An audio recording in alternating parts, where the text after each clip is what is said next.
rise up untamed. In the heart of the fire where the wild ones roam, Joe Oltmann's calling, bringing truth back home. From conservative daily to this untamed fire, we shatter the silence, lifting spirits higher. No chains can hold us, no lies can prevail. Authentic and fearless on this rugged trail. Patriots gather under stars and stripes. Untamed nation, igniting the night.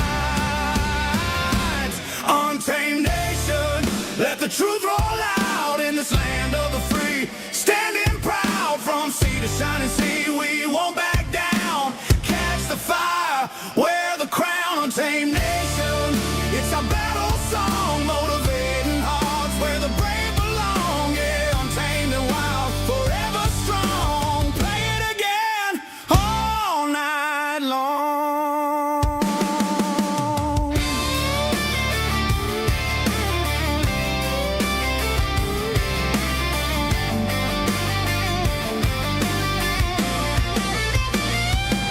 Break the mold, chase the real. No more games, time to heal. Joe's voice leads the untamed crew. Truth matters through and through. Untamed nation, let the truth roll out in this land of the free. Standing proud from sea to shining sea, we won't back down. Catch the fire, wear the crown. Tame nation, it's our battle song, motivating hearts where the brave belong. Yeah, untamed and wild, forever strong. Play it again all night long.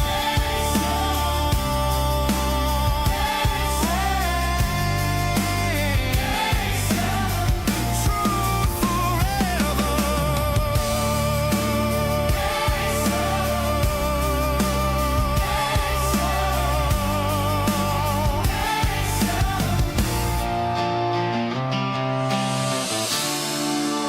True forever.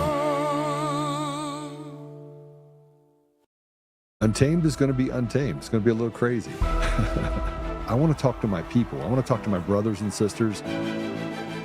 We can have grace and humility in how we interact with other people. Oh, hot dog, look at you. And nobody talked about what's really happening. And let's have conversations about what truth is.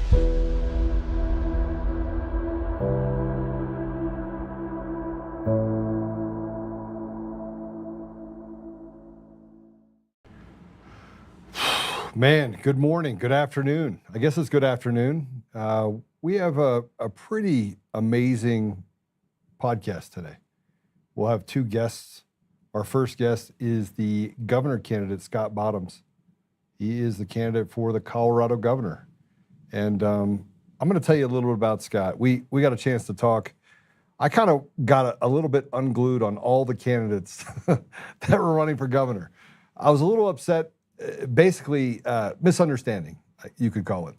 I lumped everyone together with what is what turns out to be a walk the political line and not have any sort of strength towards what is right and what can restore what's happened in Colorado over the last decade.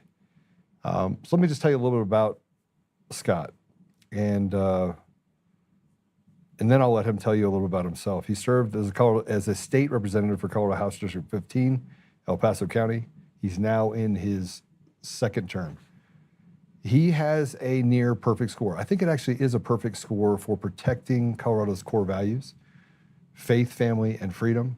He advocates for smaller government, local control, and restoring integrity in leadership. And, you know, being in the state house in Colorado is very difficult because it's radical. And the radical things that are happening in this state are giving California a run for their money. The people in Colorado feel like they're held hostage. Let me tell you a little bit more about Scott. He was in the U.S. Navy. He did 8 years, and he's also a lead pastor of the Church of Briargate in Colorado Springs. He's been there for 13 years. He previously was ministered in Strasburg and Rocky Ford, and went to Colorado Springs to, man, I guess get a grip for faith back on Colorado Springs. It's pretty tough down there right now. Everyone says that it's the Bible Belt of Colorado, and boy, it's lost its way a little bit. So I'm not going to waste a lot of time because I want to. Actually, you know what? I am going to tell you a little bit about his personal life because I think that's important. He's been married to Linda Bottoms, his beautiful wife, for 34 years. They've raised 3 children, have 2 daughter-in-laws, and 3 grandchildren. He's deeply rooted in Colorado, and frankly, he's running for governor to restore accountability, defend the constitutional rights, and return power to the people of Colorado. So I'm not going to waste a whole lot more time. Scott, welcome to the show. Yes, thank you, Joe. I appreciate that. It was a great introduction, too. You know, I came out pretty harsh on pretty much everyone. Some that have run for governor more times than Joe Lewis got hit. But you stepped in. What made you want to run for governor? Let's start there. What made you want to run? So this is a pretty big answer. I'll give the nice skinny slice of it. But so being a pastor in Colorado now since 1996, I've been a pastor for 35 years actually. And just seeing when I moved to Colorado, and I was born in Colorado, and moved to Texas when I was a kid, came back. I have seen Colorado completely transform into something that is almost unrecognizable. And I don't mean recognizable in relationship to itself, like Colorado has become unrecognizable to Colorado. I'm saying for any state in the United States or any concept of a free state of the United States, it makes no sense to me what we've done. So I ran for representative. That was kind of outside my wheelhouse. I'd never seen myself as that. And then I really began to think and process, and my time in the state house really made it clear to me, we have got to change the state. I could tell stories right now that of bills we've passed, of conversations that are being had, things that are coming out of the governor's office, that most of the people in the state of Colorado would think I'm making it up. It is so egregious, so bad. And give us some examples. I mean, I've seen some of the stuff they've done with abortion, where they basically said late-term abortion, the baby could be born, and yes, you can actually kill the baby out of the womb. Yes, and that is not hyperbole. That's actual fact. You can have well, they call it an abortion, but once a baby's born, I don't understand how the term abortion applies, but you can kill a baby. And the doctors will participate in this, and we know this because we have testimony of people that this has happened. They will just allow the baby to lie on the table until it dies.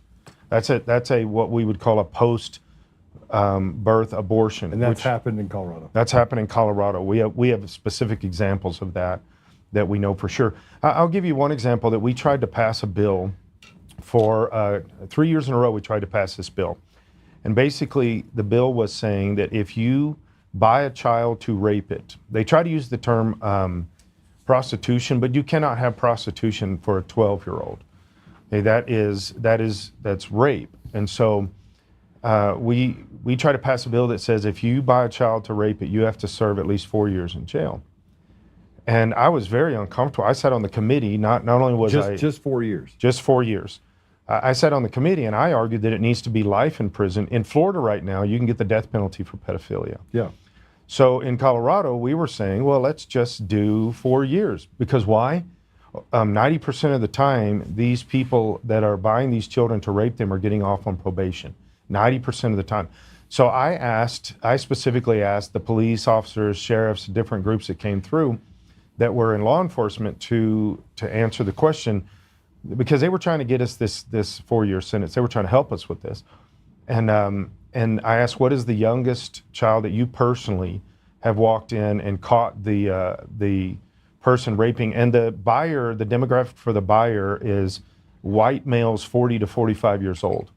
So the children that they're raping are over 70% minority kids.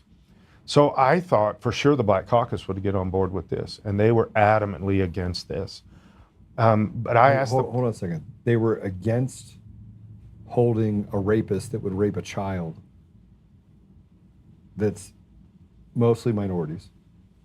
Yes, they voted unanimously against it. Not one Democrat voted for it. And I'll give you another one.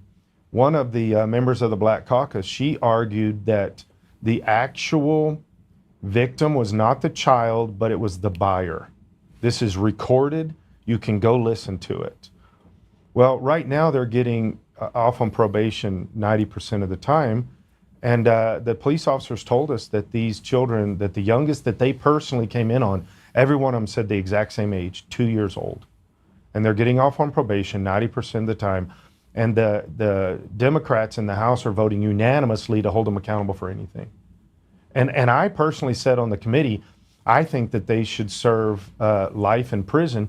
And on top of that, I think that they should have a surgery, and I would do the surgery. I volunteered for that mandatory surgery. Is it surgery or just cut it off? With just cut it off? Shears. Yeah, you can call it whatever. Because I am a doctor, but my doctorate is in an intercultural spiritual leadership, so I think I could do That's it. pretty good. I mean, spiritual leadership, you can. I can do a pretty decent surgery for that. So yeah, We just break the glass and just.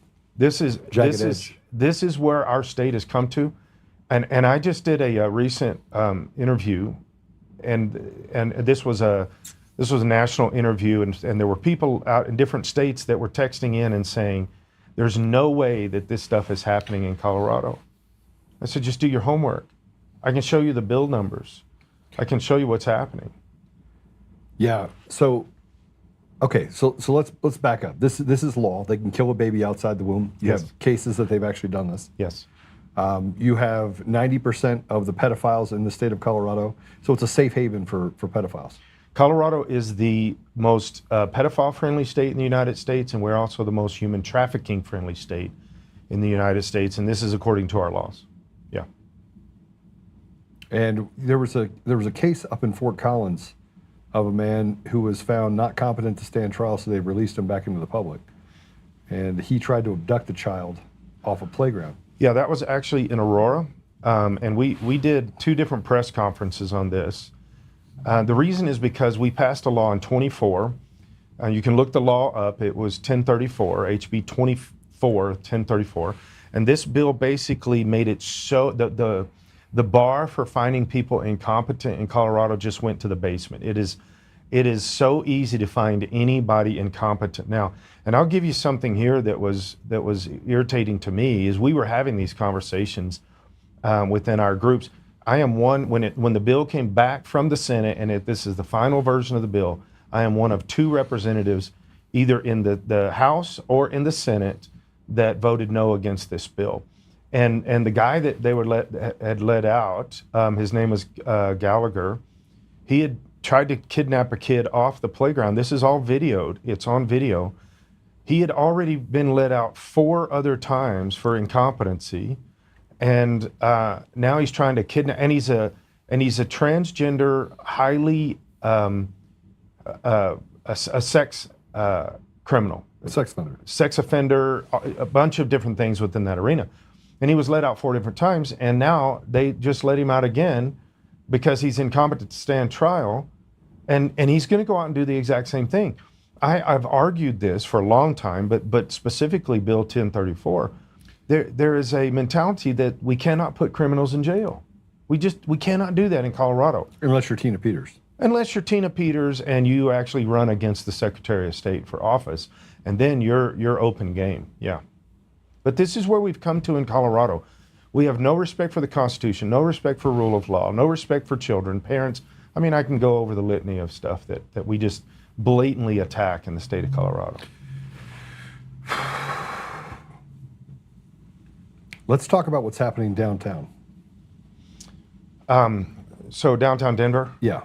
Right. This is, and by the way, it's not just downtown Denver, but that's the most obvious, is it is overrun. So from January to May, I work in the Capitol every day, right? And I used to go out my first year, I went out and I would walk around. I used to bring my kids up to 16th Street Mall all the time when they were young. My kids are all grown now. My youngest is 27. And we'd bring them up to 16th Street Mall. We'd bring our bicycles and bike up on the trails below Spear and all this kind of stuff. And it was beautiful. It was Colorado, right? It was Denver. It was amazing. Now it is overrun by homeless. It is overrun by illegal immigrants. They're everywhere, and they're part of the homeless issue. It is overrun by crime. Colorado is second in the nation right now in crime. This is Midwestern Colorado. Why are we this? Assaults were number 1. Car thefts were number 1. Rape were number 1 in the nation, in the entire nation. And you can't even just go down. This last year, I went one time, I left the Capitol and I was going to walk down 16th Street and go all the way down to Cheesecake Factory, which isn't very far from the Capitol. I couldn't even hardly get down there but because of there were tents set up, there are people, homeless people everywhere. Everywhere you go, there is, we've got one of our representatives that would walk around downtown and take pictures of feces on the sidewalk all over the place. And he has a whole web page devoted just to this. Downtown Denver has turned into a drug-filled homeless arena. It is crazy. Just driving into the Capitol now, very rarely do I drive in the morning where somebody is not tweaking in the middle of the road, and you have to stop and go around them, or hopefully they step off onto the curb. And we talk about how you can't carry guns in Denver, but they're stabbing people left and right downtown. Look at your news articles. It's constantly happening. This is across the rest of the state too. I've had conversations with a lot of people in rural communities that say, well, yeah, all of the crime is in Denver, but it's not. Most of the car thefts happen in rural communities. Most of the fentanyl trafficking of people and carrying of fentanyl is happening in rural communities. The growing of the ultra heightened marijuana that's now out there on the market is happening in rural communities. And so this is a Colorado-wide issue. It's not just a Denver issue. Yeah, they've made marijuana almost as potent as heroin. Yes, and intentionally so. Yeah. Yeah.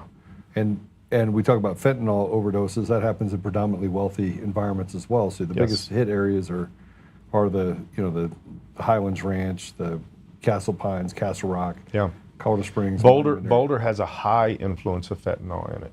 Extremely high influence there. Yeah. So I only brought up Denver because obviously they're using these excuses. They had $10 million in employee budget cuts at the city level. Right. The state had one of the biggest budget shortfalls they've ever had. Yes. Here recently, there's been talk of President Trump cutting off funding and cutting off funding sources to the state.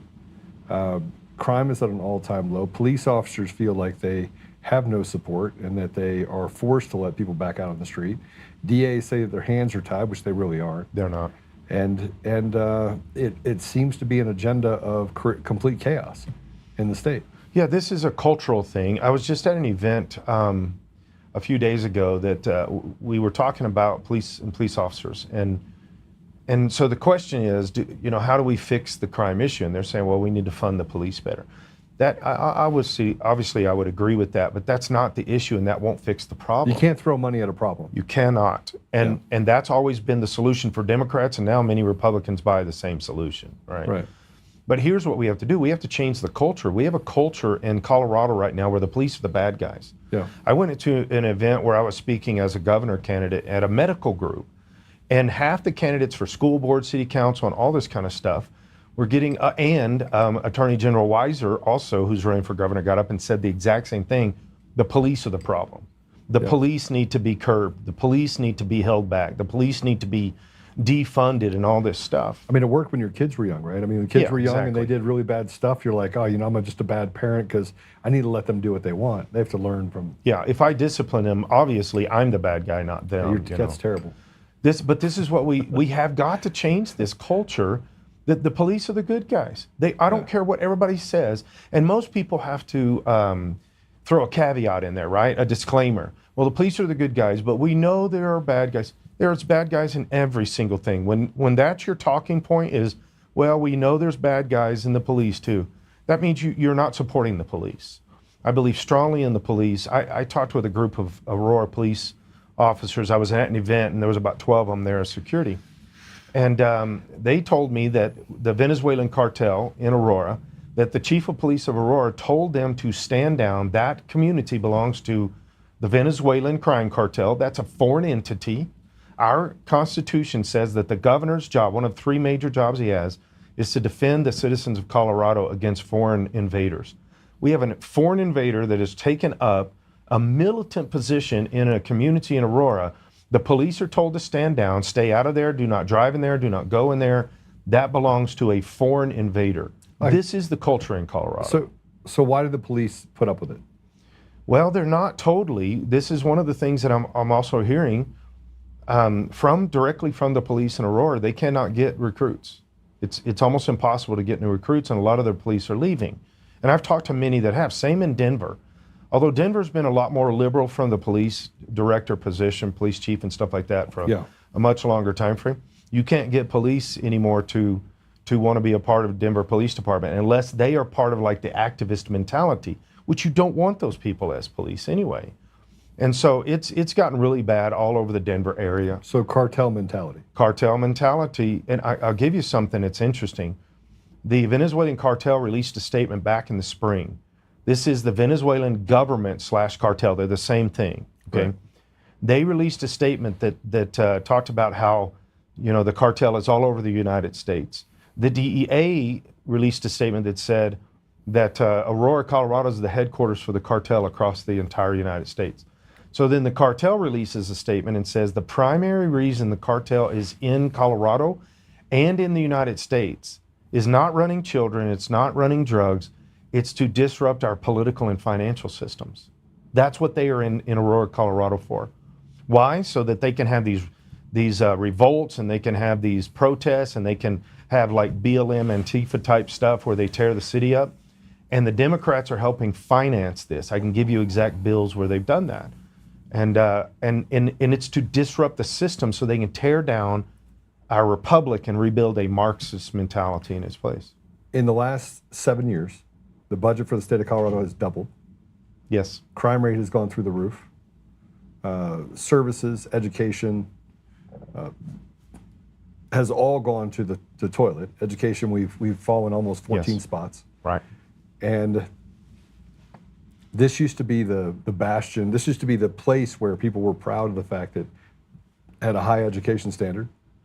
It was a safe place. You could leave your door open, even in downtown Denver. And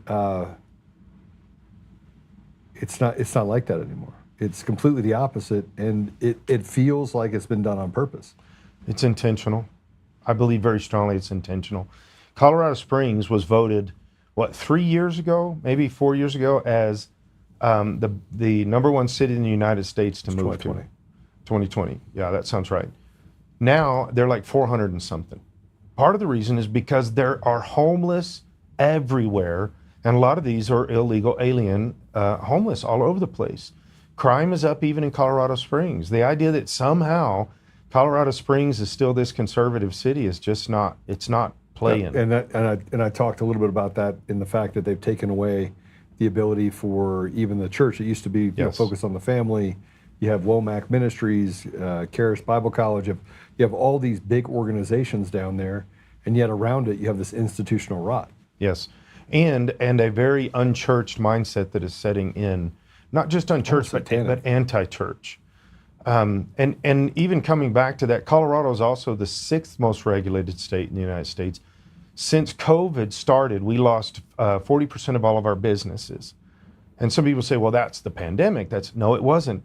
Many governors opened their states up very quickly after the whole fake pandemic thing that hit the United States, and their states took off.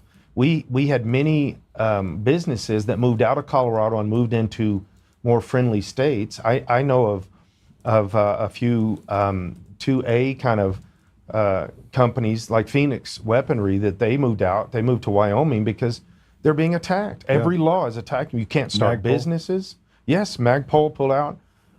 You cannot start a business hardly at all in the state of Colorado, and keeping your business running is almost impossible. And now the biggest attack that we're seeing, we're seeing it on property owners, all kinds of stuff, but now restaurants are having a really hard time staying open in the state of Colorado because some of the new laws this last spring. So I have to tell you, you talk about these problems, and these problems are exacerbated in the poor community because most of the poor communities then end up being held hostage by crime, held hostage by food deserts, opportunity deserts, education deserts. First 100 days in office, how are you going to fix it? Well, I've got a few things that are some of my favorites. I can give you a bunch, and a lot of those are on our website. I do have a pretty extensive plan, and we have most of our first 100 days already outlined, what we're going to be doing, and we already have a lot of people that we've kind of are looking at for a lot of our positions across the state, committee chairs, all those kind of things, and a lot of the places that the governor appoints. Okay, but let me give you one example of just specifically within the education realm. So my first priority on the website is that we're going to reclaim parenthood and childhood. Okay, there's a lot of things that go along with that. In fact, and including we're going to be coming after family courts and CPS. That needs to be doged. That needs to be cleaned out. There's no accountability for family court judges. All other judges in the state of Colorado theoretically have an accountability process. I would argue that you have a 90% problem in Colorado with judges. Oh, yes. It's rotted to the core. It is rotted to the core. But at least on paper, there's an accountability, right? I don't think there's accountability. But how? I mean, let's talk about that for a minute. You had a Supreme Court in the state of Colorado that voted all the way at the Supreme Court level of Colorado to pull President Trump off the ballot. Yes. That actually happened. Yeah, because they're broken and corrupt. I'll give you a great example that never got any media play, but it got me. My first term as a representative, I'm sitting there, and every single year, your first week or two, you have the state of the state where the governor comes in and talks to all of us. The Senate comes over and comes to our chamber, and we all sit there and listen. And then you have the Chief Justice of the state of Colorado come in, and they give a speech, and you sit there and listen. Well, now we have a new Chief Justice, but my first year we still had the old Chief Justice.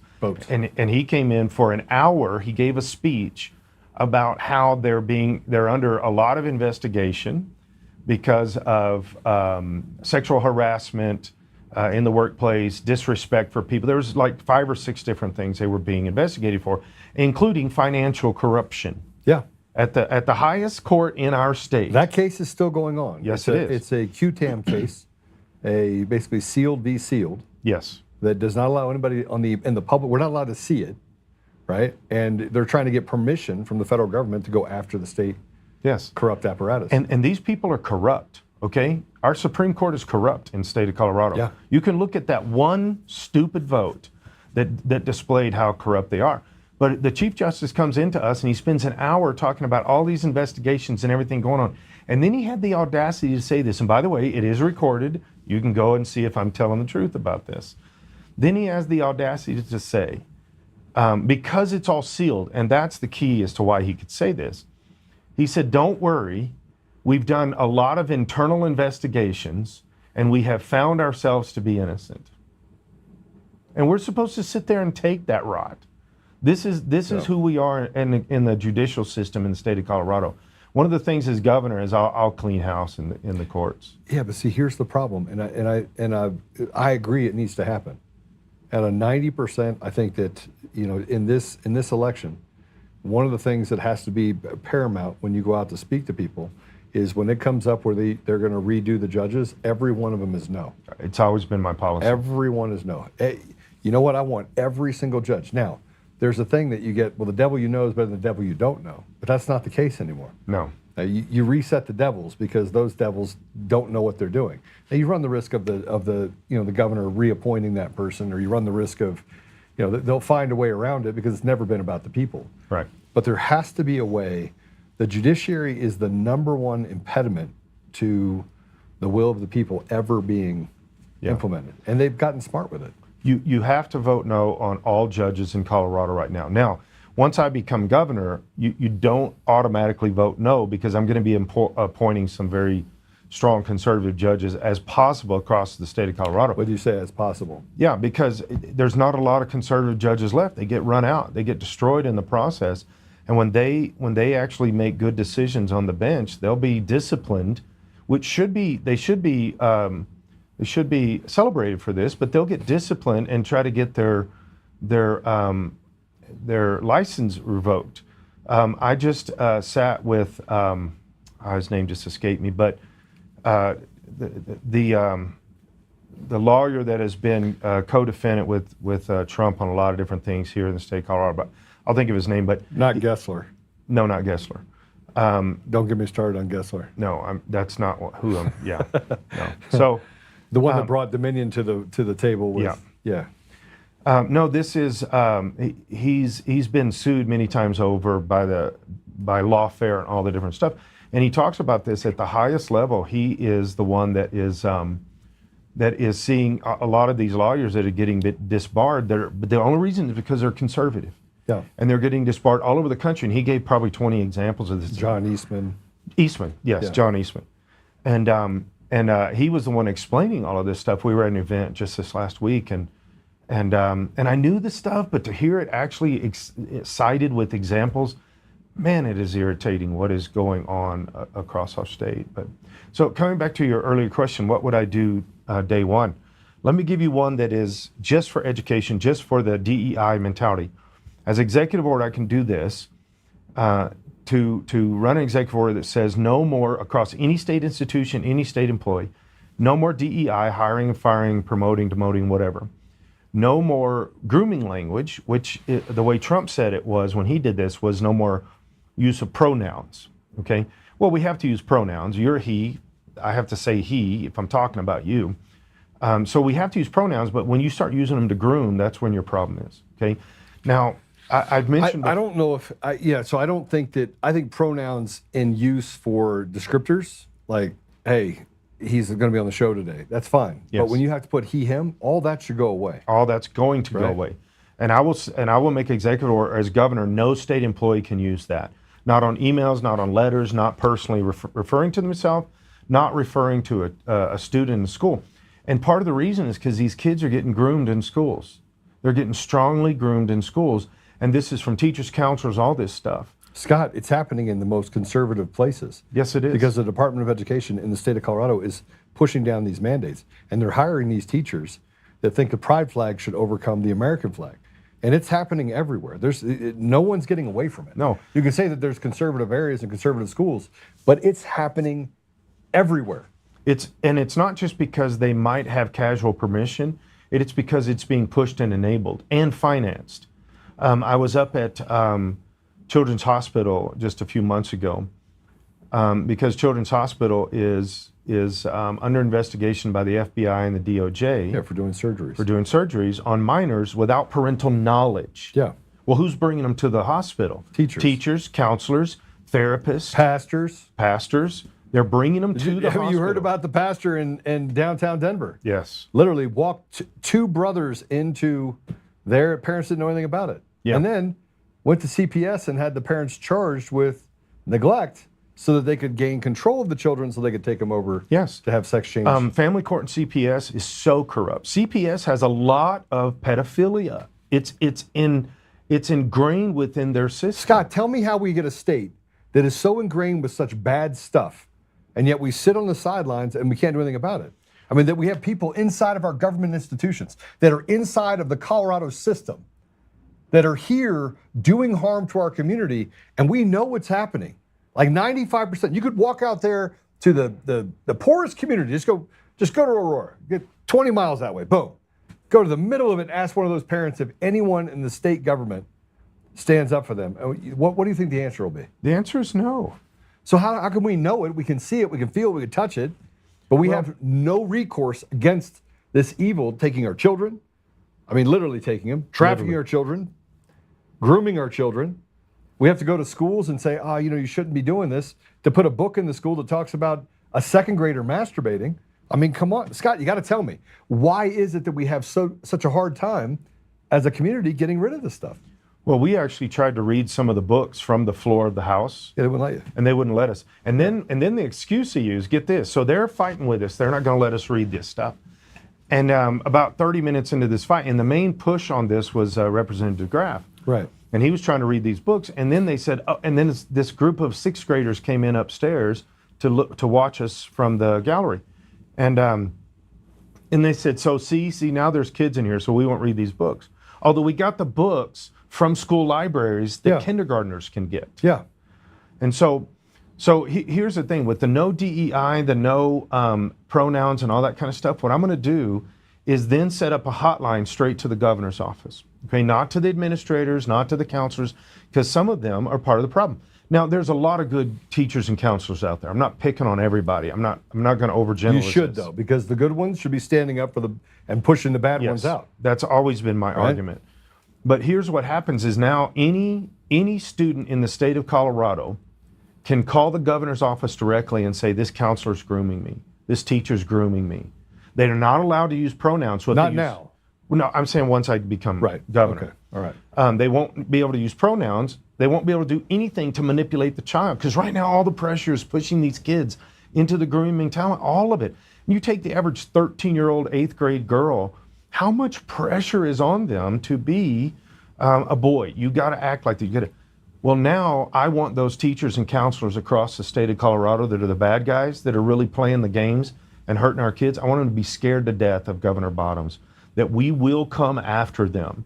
And I've had people say, well, you know, teenagers are, what if teenagers abuse this? Of course they will. Teenagers abuse everything. But we will have an investigation team that will take care of this, and it won't be a witch hunt, but we will take you down if you are hurting our kids. You keep your hands off our kids. I don't care what group you're part of or what group you think you have the right to. That is pedophilia, and you're going to go to jail. Doctors are going to go to jail. Administrators are going to go to jail, because that is child abuse and pedophilia, and it will not exist under my administration. The administration is always hamstrung by what? Same as it is for President Trump. Well, in our state, it's the House and the Senate. Judiciary. Judiciary Because also. the executive branch Yeah. is always checked by the judicial branch. Right. And that same, trilateral motion of making sure that you have the ability to check each one of the, they can overrule you, which is what they're looking for, is a supermajority in Colorado. Yeah. Scott, I said this to you before on the phone, that the Republicans, let's say that you gain 100% of the Republicans, you still can't win. That's true. Okay. So how are you going to get the poorest? You're not going to get the radical left, Right. right? Just give up that 10%. Those loudmouth demons are not going to vote for you, right? Right. They're a synagogue of Satan, right? And I do not expect that. So. Okay. So now you have to talk about the 90% of Democrats that are out there. And I'm just talking about Democrats. I'm keeping away from the independents right now. Yeah. How are you going to get them in the poorest of communities to give you a shot? Well, we actually have some very good information here that we've been seeing develop for quite a while. I'll give you a few examples. We have had Democrat leadership that have come to us and admitted that they're going to lose seats in the House and maybe in the Senate, but definitely in the House. Okay. Now, I've been shouting this from the rooftops to the Republican leadership. They're a little reticent to listen to me. Some embrace what I'm saying, but we know from our numbers, and we've got this mapped out, county by county, vote by vote. We know that we can flip 14 seats in the House in 26. Most of the Republicans are saying, well, yeah, 28's our year. 28's not your year if you don't win 26, because they're going to lock down on the voting machines. They're going to lock down on mail ballots. They're going to lock down. Our elections are broke and corrupt, and they're going to lock it down, and they're going to put more people like Tina Peters in the jail for trying to stop it. All right, so let's talk. Let me just back up on that, because I really want to hit this for the Democrats. You have nearly 70% of the people out there that know the election in 2020 was stolen, but there's been a reticence by the Republicans, especially the establishment, to admit what is going on with our elections. Obviously, you know where I've gone over the last 5 years. Hasn't been fun. It's been, right. And I gave you a tour, so it's obvious that from a tech standpoint, I kind of know what I'm doing. At least I'm faking it. It looks like it. You fake it well. Right. So given that, we still have machines, we still have mail-in ballots. You're fighting an uphill battle, which means you have to convince Democrats and you have to convince independents that are left-leaning that taking a chance on you is going to be like they have nothing to lose. Yes. So what is that pitch? I mean, machines and mail-in ballots, they got to go. Yeah. And if they don't go in 2026, our country's done and we're all dead. Yes. That's what I believe. I believe that strongly. So a lot of the information that we're getting now, we do all of our own polling, statistics, analytics. We've got great teams that do that across the state, right? Okay. We've been doing this since December. We know where we need to get these votes. We know we need 350,000 Democrat votes from Denver to Fort Collins, including Boulder. Well, here's the information that is actually coming into us that's way stronger than what we thought was going to happen. We thought we were going to be pulling teeth for every single one of these Democrat votes, but it's not going to be as difficult as we thought. Still going to be an uphill climb, but here's the reason. 80% of the state of Colorado do not like the idea of the grooming. Okay, that is a solid statistic you can check on a lot of different sources. That means Democrats, Republicans, unaffiliated independents, libertarians. You can't have 80% of the state without having most of the Democrats involved. Okay. Well, let me. I mean, I need to stop you there. A part of every platform has not talking about the reality of the Democrat voter, which is that the machines and mail-in ballots are largely selecting who gets into office. Yes. So, are you prepared to talk about the fragility of the election machines and the mail-in ballots and how corrupt it's been for the last 20 years? I mean, is that even a part of your platform? Yes, it's a major part. And how do you talk to the Democrats about that? I mean, it should be the first thing out of your mouth, because the disenfranchisement, by the way, is not me. Right. Like, I'm not disenfranchised. I can just up and move to Texas. Right. I can go anywhere I want. When you go to the poor communities where crime comes in like a tidal wave, and you have food droughts or deserts. I mean, talking places where Walmart's like, I'm done. Yeah. They've robbed the house. I'm finished. Right. Or education deserts where the teachers are some of the worst you're ever going to find, and the kids are treated like animals by the police, and it's a school to prison pipeline that was created. How are you going to give them back their voice if you don't talk about the fact that your vote's already stolen, your voice is already stolen? They've already forgotten about you in the Democrat Party. Yeah. I tell you, one of the big things that makes it easier, I do talk about this everywhere I go. This is a major subject for me because I've looked at the numbers. I've watched where entire districts were, their votes were stolen. They didn't actually have a voice. Well, if you go, it doesn't matter which district, if you go to a Republican district or a Democrat district or a largely unaffiliated or whatever, if your vote is stolen in one district, it can be stolen in any district. So here's the thing that's happened a couple weeks ago that everybody is up in arms about. Some are positive, some are negative, but this guy that bought the Dominion voting machines, and he's changed it to Liberty whatever, okay? Well, I see all over the place online, I see Republicans shouting this as a major win, okay? Here's my problem with that concept, is the reason they're saying it's a win is because now we've got somebody on our side, theoretically, although I don't think the guy's on our side, but that's my opinion. You talking about Liberty Vote? Yes. Yeah, the guy's, he wrote an email that said, business as usual, don't worry about it. Yes. Different name, same business, right? Well, here's my argument. Let's say this guy's a hardcore conservative. He's not. He's not. I've been trying to tell Republicans that, but they're not listening to me. He's terrible. Yes. Yeah. I agree with that 100%. Yeah. But let's say that he was like Trump's son, Barron, okay? And he's the most conservative guy out there, whatever. I don't want anybody messing with our elections. Right. Conservative, liberal, it doesn't matter. If I win governor because some guy tweaked the votes, then I'm not really the choice of the people, and I will not be able to do what I need to do, okay? So here is part of it. Let me give you a little bit of a good news kind of thing with this, that I think potentially we're going to have this is theoretically potential, we're going to have a secure election in 26, all right? And it's not because we're going to do away with the machines. We can't do that between now and then, probably. I mean, there's an outside chance, but we can't do away with mail-in balloting. I mean, I know Trump is pushing that, but get it done before 26. 100% we can. Yeah, right. Yeah, So he can. He can. He absolutely can. He can, but is he going? If he declares war and says that we're in a state of complete disrepair and that there's a coup happening, which there is. Yes, I mean, without you a could doubt. argue, no, I mean, it doesn't matter what he rules on, they stop his progress. Yes. That's a coup. Yes. So if he does that and creates military tribunals and arrests 50,000 people, including the people that own the election systems, Yes. shuts it down and says we're not doing mail-in ballots and we're not doing machines, we're going to go to hand count, paper ballots, we've already have the system in place, Yeah. then at that point, you have a big chance. You have a fighting chance. If we go to actual ballots, hand count ballots, Yeah. and we don't do machines, Yeah. I'm the next governor. Right. If we actually count all the votes, I'm the next governor. We haven't been counting votes in many states, but Colorado probably leads the way. Really fighting hard against Michigan for number one most corrupt. But But yeah, I'm the next governor. And so, but here's what I think is potentially, well, this is some of the facts, and then I'll give you my opinion on this. But so right now, Secretary of State Griswold and the state of Colorado, they're under investigation by the DOJ for the 20 election. 2022. 24 election. I don't think the 22. Are they on the 22? I don't know anything. So Okay, I get you. I'll tell you. You know. So, so let's say just the 20 and the 24 right now.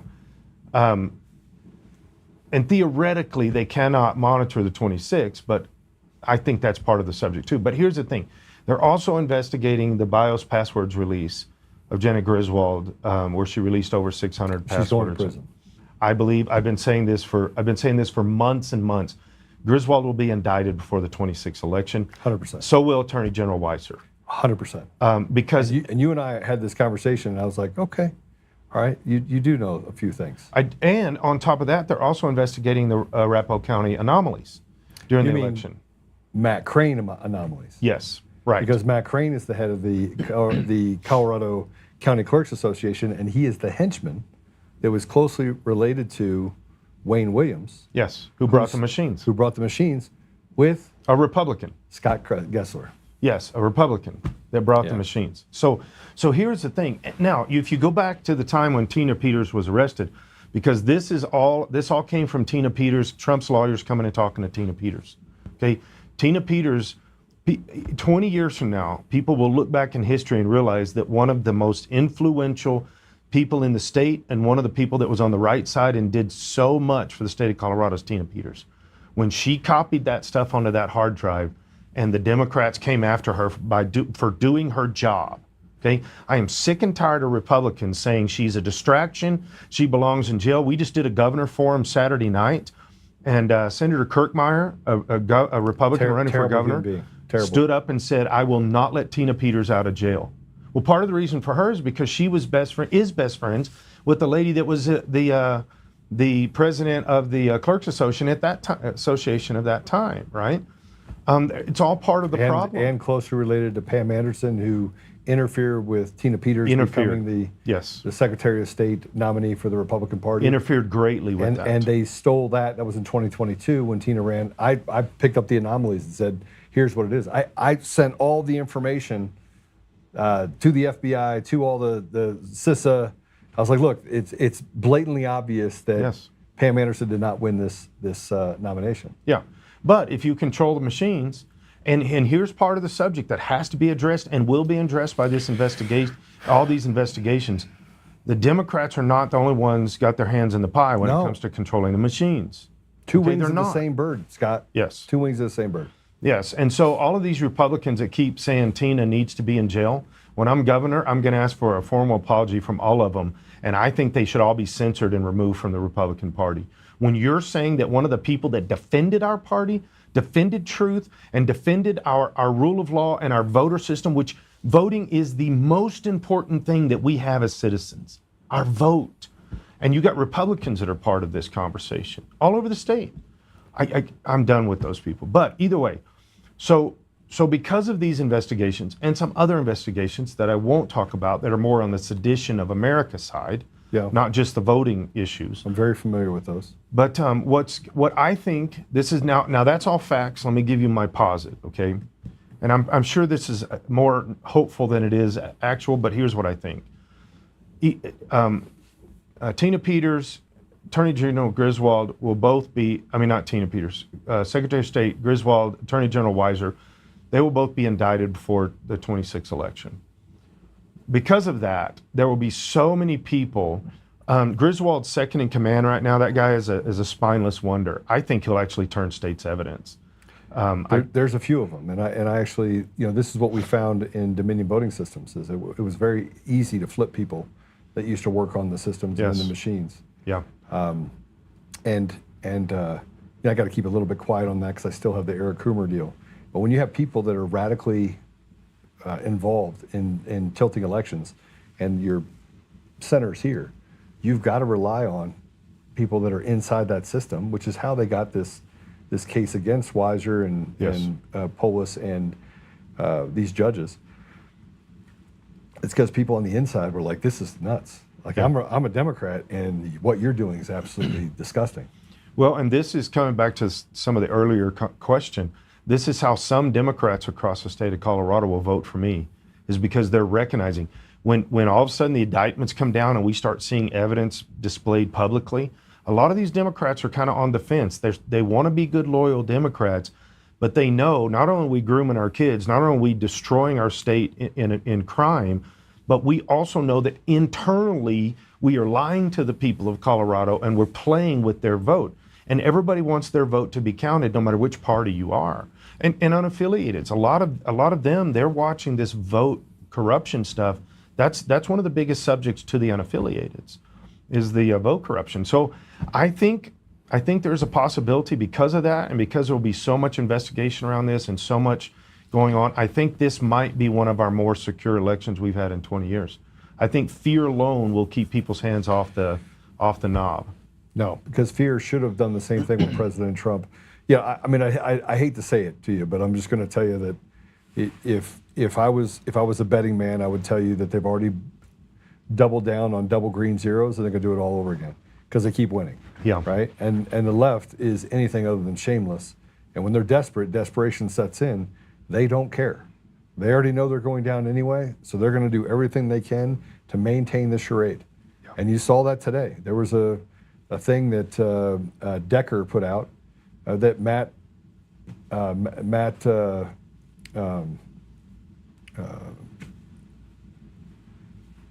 head of the Colorado County Clerks Association. Matt. You just said his name. What is wrong with me? I hate that guy. Okay, hate's a strong word. I probably shouldn't say hate. I don't hate anyone. I pray that he redeems himself or goes straight to hell when he dies. Well, Trump said he hates people. Yeah. I don't hate people, but Trump did say he hates people. Look, the last 5 years have been hard on me. I live in a house with bulletproof glass and thermal cameras. Yes, I mean, it's hard for me not to hate people. It's hard for me not to want to punch people right in the face. Right? My security in all kinds of different layers of life. Now, I don't have a security team. I don't know if I should say that publicly, but my security at my church is amazingly strong because if I speak truth, you speak truth. The left doesn't have dialogue. The left will assassinate you on a campus in Utah. Yeah. That's what the left does. The left he got betrayed too. I mean, I'm going to tell you what he got. He did. I know way too much about that investigation and what came out of it. Yeah. And I'm telling you two things. One, he wasn't shot by a .30-06. I know guns really well. I know the ballistics of a gun. It's not even possible for you to reduce the charge, have a 6-inch drop, shoot a .30-06, and it not blow his neck right off his body. Even if it was a ball round, you could have it, but it wouldn't stop. It wouldn't have stopped at his spine. Yeah. Impossible. Not improbable. Impossible. Like literally impossible. I've read some stuff about that too. But also given that, it's been soup salad where they wouldn't let people investigate. So they wouldn't let the local police investigate and do their job. They took full control over a state crime scene. And what's come out of that is that the amount of Judases, this is what I worry about with President Trump and a strong candidate on your side, right? Right. Which I'm going to ask you some tough questions here in a minute about that.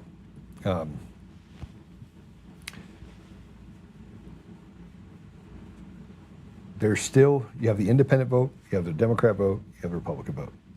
Let's say you get 100% of the Republican vote and they say, okay, we're going to give you a chance, Scott. The Democrat vote, you're going to talk about opportunities.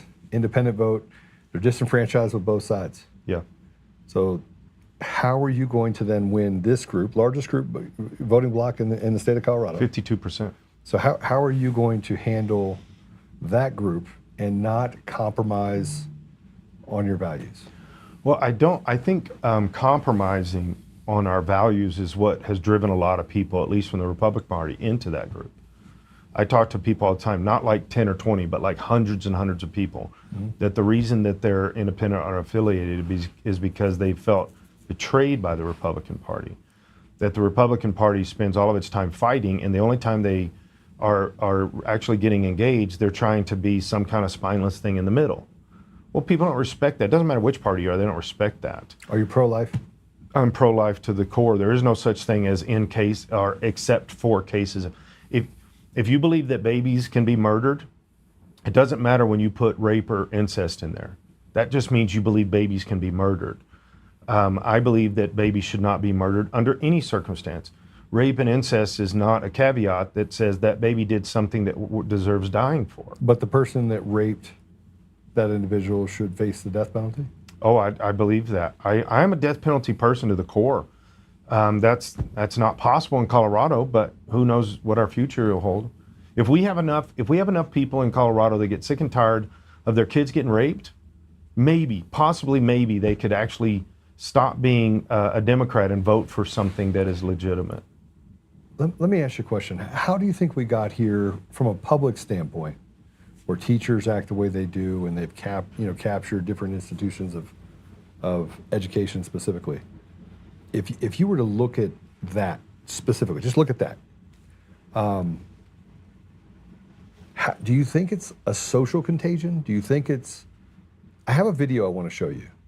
And there's a reason why I want to show it to you, because it shows you just how weak the mind is. And me and Father Mahana talked about this yesterday, about how easy it is for a lie to take hold, but a truth going out in the thing, people resist it. Yes. It's almost as if they innately know it's a truth, but they don't want, it's a hard truth. They don't want to accept it, right? Yeah.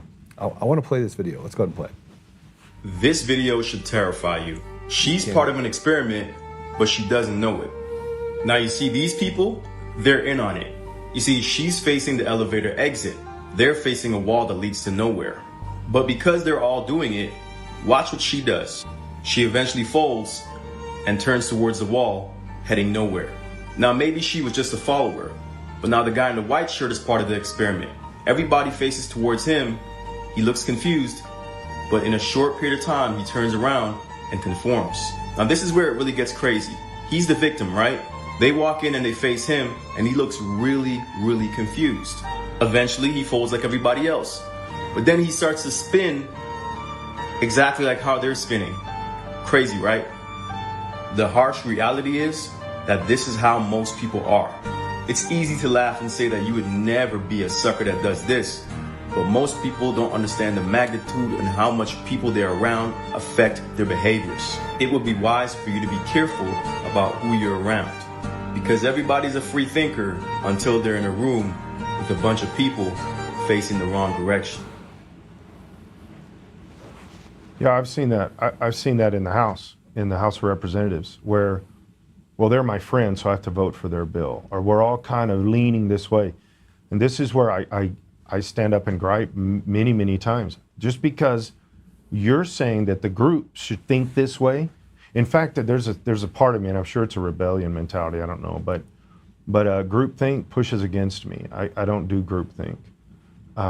When I see that, there's a natural resistance that says if we're all thinking the same way, and specifically if we're all using the same terminology, Rush Limbaugh taught me this 25 years ago, is when everybody's using the exact same terminology, it's intentional and it's manipulative. There's coercion involved. Right. And but I tell you, there's a bigger thing when it comes to the culture that you're talking about. We have been under attack. Now, the education system has been under attack literally for 100 years. How you try to get the socialist communist mentality built into the education system has been very effective in that. But I think there's also something, the way you said it earlier, is the actual truth of this, and it actually comes out of the Bible. And it says, in the last days, people will believe a lie. Now, that doesn't mean that they are believing something that they have been deceived into thinking it's truth, but it's a lie. That's not what it says. It says they will believe a lie. They know it's a lie. They know they are being deceived. And the Bible says that all lies come from Satan. He's the father of all lies. Mm-hmm. That means Satan is trying to manipulate and to disseminate untruth, lies to us, and that we are choosing, naively, no, I think intentionally, choosing to believe the lie that is being presented to us. That means you are giving up yourself in that process. You are surrendering yourself in the process. That's where this is a spiritual thing more than it's a physical thing. It just plays out into the natural realm of humanity.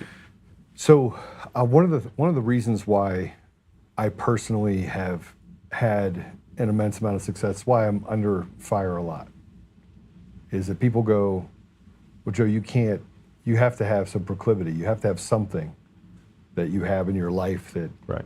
is bad. That I don't cheat on my wife. I don't watch porn. I don't, there's like a lot of I don't do drugs. I don't drink. So I have all these things I stripped away. Right. When you're having a conversation with somebody in the public, they're looking at you and they're like, they want to find a way to demonize you. They want to the Democrats got to find a way to come after you. So how are you going to handle that? How are you going to handle that you're too conservative? How are you going to handle that you want to take away their rights, their right to their own body, my choice? Yeah. Well, first, I'll just address that statement. I believe very strongly in your body, your choice. Let me give you an example. When all of the COVID stuff hit and the pandemic and all that stuff, I still pastor my church. We never closed the doors. We never one time masked, distanced, or any of that stuff. Why?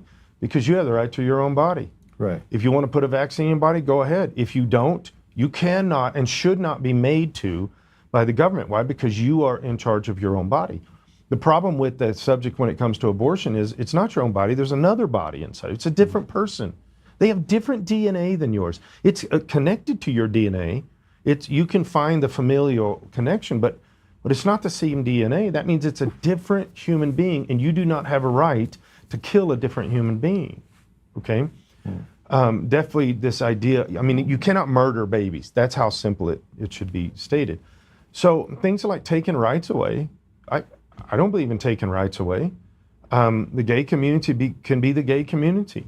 I disagree with it biblically, and I've had conversations with a lot of homosexuals, a lot of the gay community, which, by the way, the gay community supports me quite a bit against grooming children. Yeah. Gays Against Groomers, the guy that used to be a state chair is a good friend. He's a good guy. And I've had many conversations, and we discuss homosexuality too in a biblical sense. We've discussed that for a lot of hours. But the idea that I'm going to take rights away, I'm not going to take. If you're a dude and you wanted to wear a dress, I'm not going to take that right away from you. But the moment you start trying to do that with children, I think you should go to jail for the rest of your life. That is pedophilia. Keep your hands off our kids. That's not a right somebody has. A person does not have a right to sexually abuse a child, to sexually abuse to the point of surgery and hormonal therapies and all that stuff. That's not a right. Okay, I believe definitely in the rights of people. I believe in First Amendment right. Anybody that wants, and I've done this. I've said this. I've had this in town halls. I had this in meet and greets and all kinds of things where Democrats are there and they disagree strongly with what I'm saying. All right. What about let's call it all the dog whistles, prison reform, taking care of the poorest among us, getting crime down.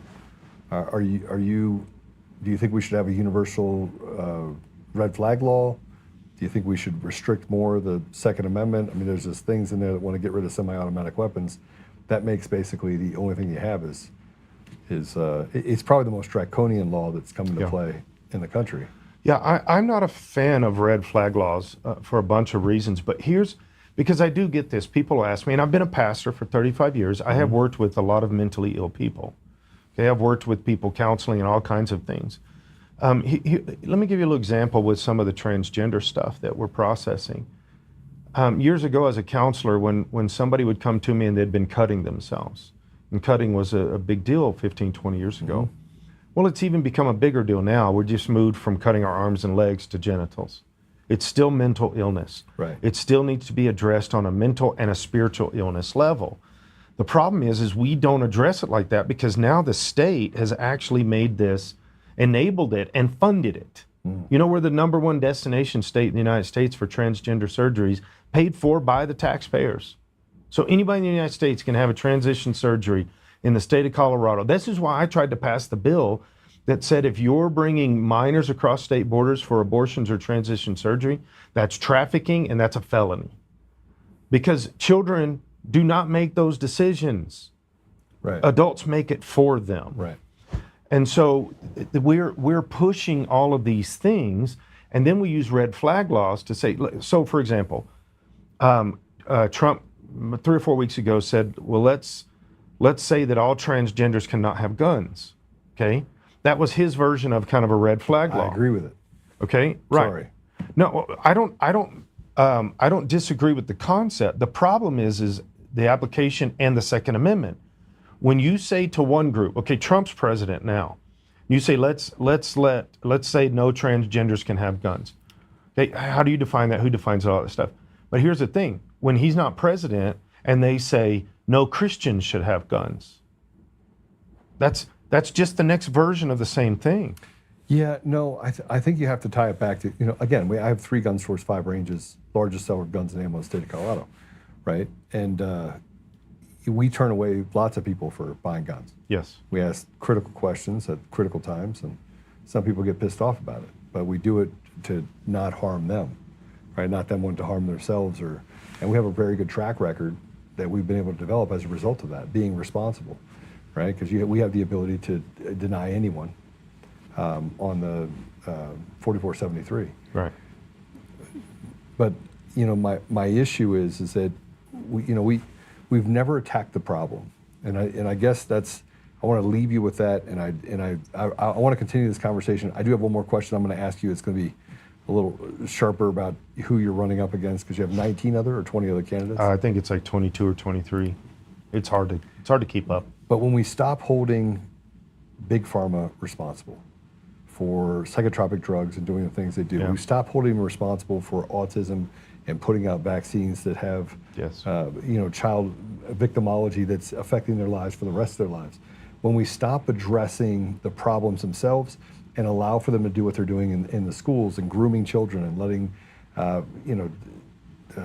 Children's Hospital cut off little boys' penises. Yeah. When you allow that to happen as if it's some sort of science experiment, we have Frankenstein. We never get to the problem. We're only servicing the symptoms, and it never gets better for the people. I think we've proven that over 3, 4, 5 decades. Sure. Right? So as you walk in to handle this problem, just 5 things. Are you prepared to doge the state? Yes. And Day cut, one. cut the budget by 40%? CDOT 50%? being the first one. Gone? I don't know about gone, but gutted in such a way that they cannot have the corruption. The corruption of CDOT is at billions level. I mean, look, they sold off roads Yes. to Australian companies, Yeah. and we have hundreds of millions of dollars every month that are shipped off to a foreign land. But it's Right. not just them. Across the board, I've sat in that house for 3 years. I have watched deals being made with lobbyists and representatives, both sides of the aisle, by the way, Right. of millions of dollars under the table. It's not even under the table anymore. They're not scared of anybody. They're not scared of the law. Because there's no accountability. There's no accountability. We will doge everything in the state. And eventually, and I've been saying this for months and months, I know that some Republicans are starting to get on, governor candidates are starting to get on board with this, and I'm hearing they're copying my language on this. We eventually need to get to, and this is going to be a big climb, but we need to get to zero-based budgeting, not this goofiness that we start with last year's budget and add to it. Since Trump's been in office, we've gone from $29 billion to $45 billion budget. I can cut $10 billion off the top without even trying. I sit on appropriations. I watch these bills come through. Most of them are shell games. We have not passed a balanced budget in the 3 years I've been in the House. The Democrats and Republicans say we're passing the balanced budget, but we're not. I vote against it every year because it's a lie. It's a shell game, and everybody's part of the game. We know we're not cutting And, that, free, and those cash monies. that goes to NGOs, Yeah, I can goes hear to you. jobs, and Yeah. all of those things. All right, so I want to ask you a pretty tough question. We had this conversation, and I put something out on X, and I said, listen, I'm out on all of them, and part of it is because I lumped you in with everyone. Because I was upset over the fact that we lost Space Force, or that losing Space Force was an impediment to Colorado. We didn't deserve to have it, Yeah. right? We shouldn't have the number one security interest in the military complex in a state that is basically captured. Would you agree Yes. that the state right now is captured? Without a doubt. Okay. So there's only really, and I told everyone, I told basically to everyone, I'll give you an opportunity to come on and talk to me, right? You have not, by the way, you have not walked away from one question I've asked you. I won't. In other words, you haven't done the shuck and jive and move to the side, right? Well, I believe, and you didn't do all that, right? That stuff drives me crazy. There's another candidate in the race, Victor Marks, who has come out really strong, and I truly think it comes down to the two of you. Now, between the two of you, let's say you win. Are you going to invite him into your camp to be a part of fixing Colorado? And let's hypothetically say he wins. Do you join Victor in fixing the state of Colorado? Tough question it's a challenge on humility, and I don't know what his answer is either. I chose to have you on first. Yeah. Well, this answer may Did not you be just what kind you of were expecting. go do something else in 2008? Can you? So here's the answer. I've known Victor for a while. I thought he was my friend.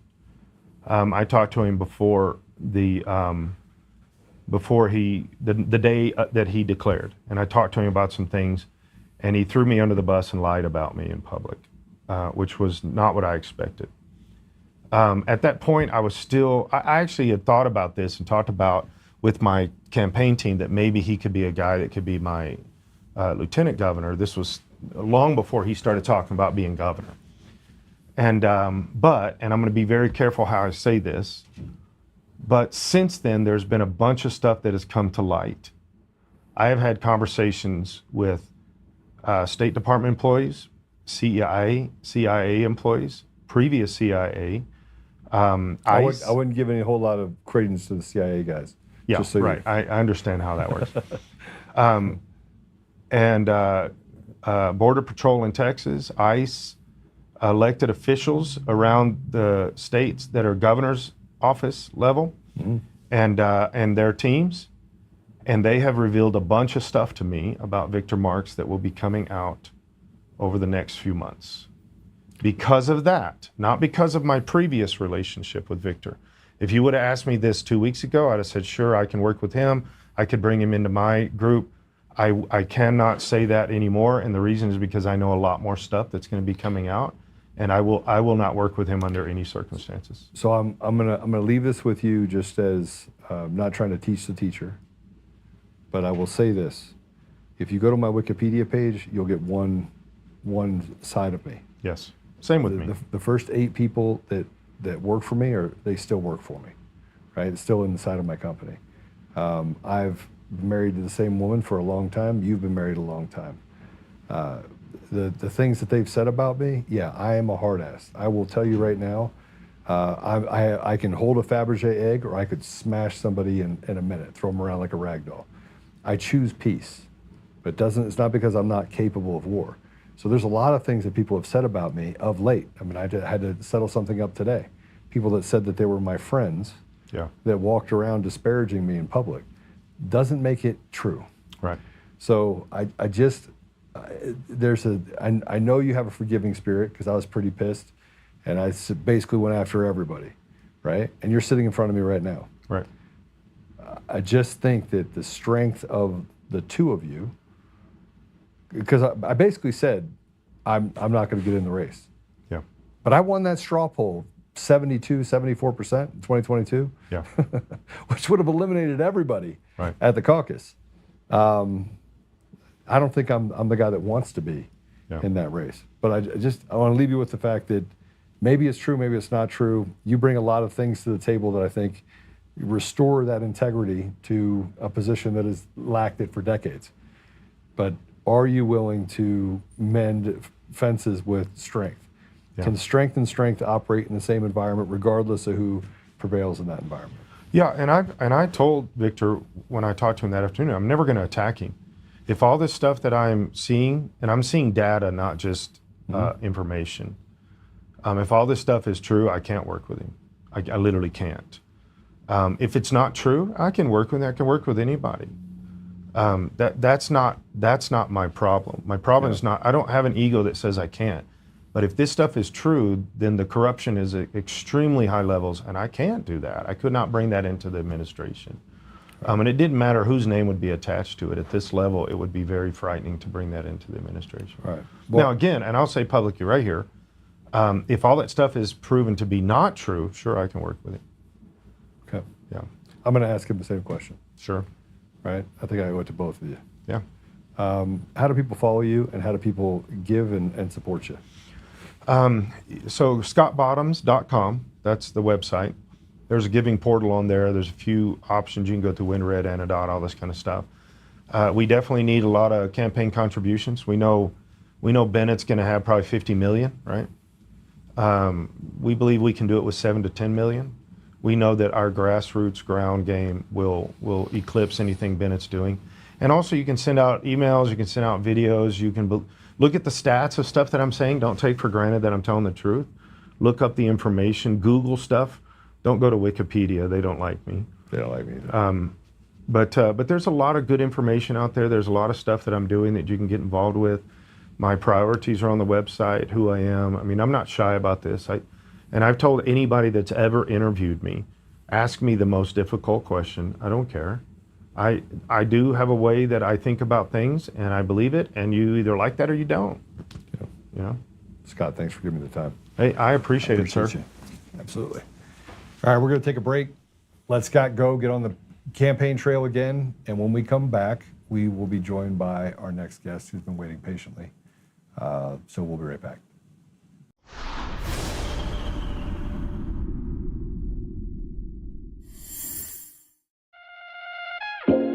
My first time here shooting at the shooting range. How's it going? It's also my first time, and I'm really excited. It's also my first time here, first time shooting a gun. My day off of work, and they were like, hey, want to shoot some guns? That was awesome. The revolver is crazy. I will definitely count a gun. Yeah, it was awesome. Really cool experience. 100% bringing my friends here another time. I like to come shoot because I get to spend time with my family. Same for me, I love spending time with my family. It's something to do. It's a lot of fun shooting. When I first moved back into town, the first place I came was DCF Guns, and I signed up for a membership right away. I got into shooting because of self-defense. I would encourage all women to be ready and to feel comfortable handling a handgun. This was my first time ever shooting at DCF West. It felt amazing. I shot an AR-15 and it was amazing. It was powerful and I loved it. I'm here today as a part of a group of women that support one another in continuing to practice and refine our knowledge. Not only self-protection of ourselves, but protection of our loved ones as well. I have fun and I get to meet with other ladies. You should always be prepared to defend yourself. And I love coming to DCF Guns West to shoot. I come with my family. It's a nice, clean, friendly range. Here I feel safe. I feel like the people to my left and my right are also really cognizant of their range etiquette. That's why I come to DCF Guns West. Come join the DCF family today, where we keep the range hot and the deals hotter. Hey, this is just in from Fidelity. Gold could hit $4,000 an ounce as the Federal Reserve cuts rates to cushion the U.S. economy. The dollar drops and central bank keeps adding holdings. Gold has been on a record-breaking tear over the last few years, and it doesn't look to be slowing down in the years to come. Are your savings protected with precious metals like gold and silver? Are you waiting for gold and silver to shoot even higher in price? I want you to call my gold partner, Goldco, today and learn more about what precious metals can do for you. That's 844-960-GOLD, or visit untamedgold.com. You'll get a free 2025 gold and silver kit, and you'll get info on the #1 precious metal offer in the game, where you can get up to 10% back in bonus silver just for getting started. But supplies are limited, so don't put it off. Call my gold partner, Goldco, at 844-960-GOLD, or visit untamedgold.com. That's 844-960-4653, or visit untamedgold.com. Trick or treat? At DCF Guns, it's all treats this Halloween.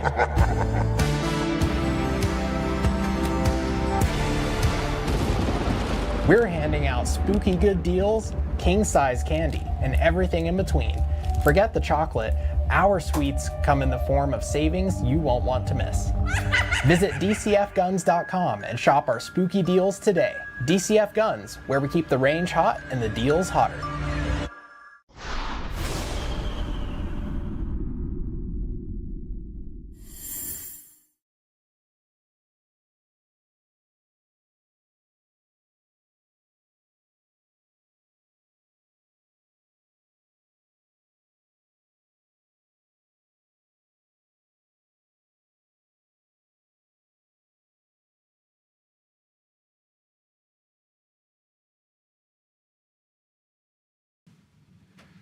All right. Hey, it's great to be back. Sorry, I took a little bit of a break to walk Scott out. I'm not going to waste a whole lot of time on bringing our next guest because I've got a lot of questions for him. And let me just, if I can, his name is Dr. Rose. He's a surgeon.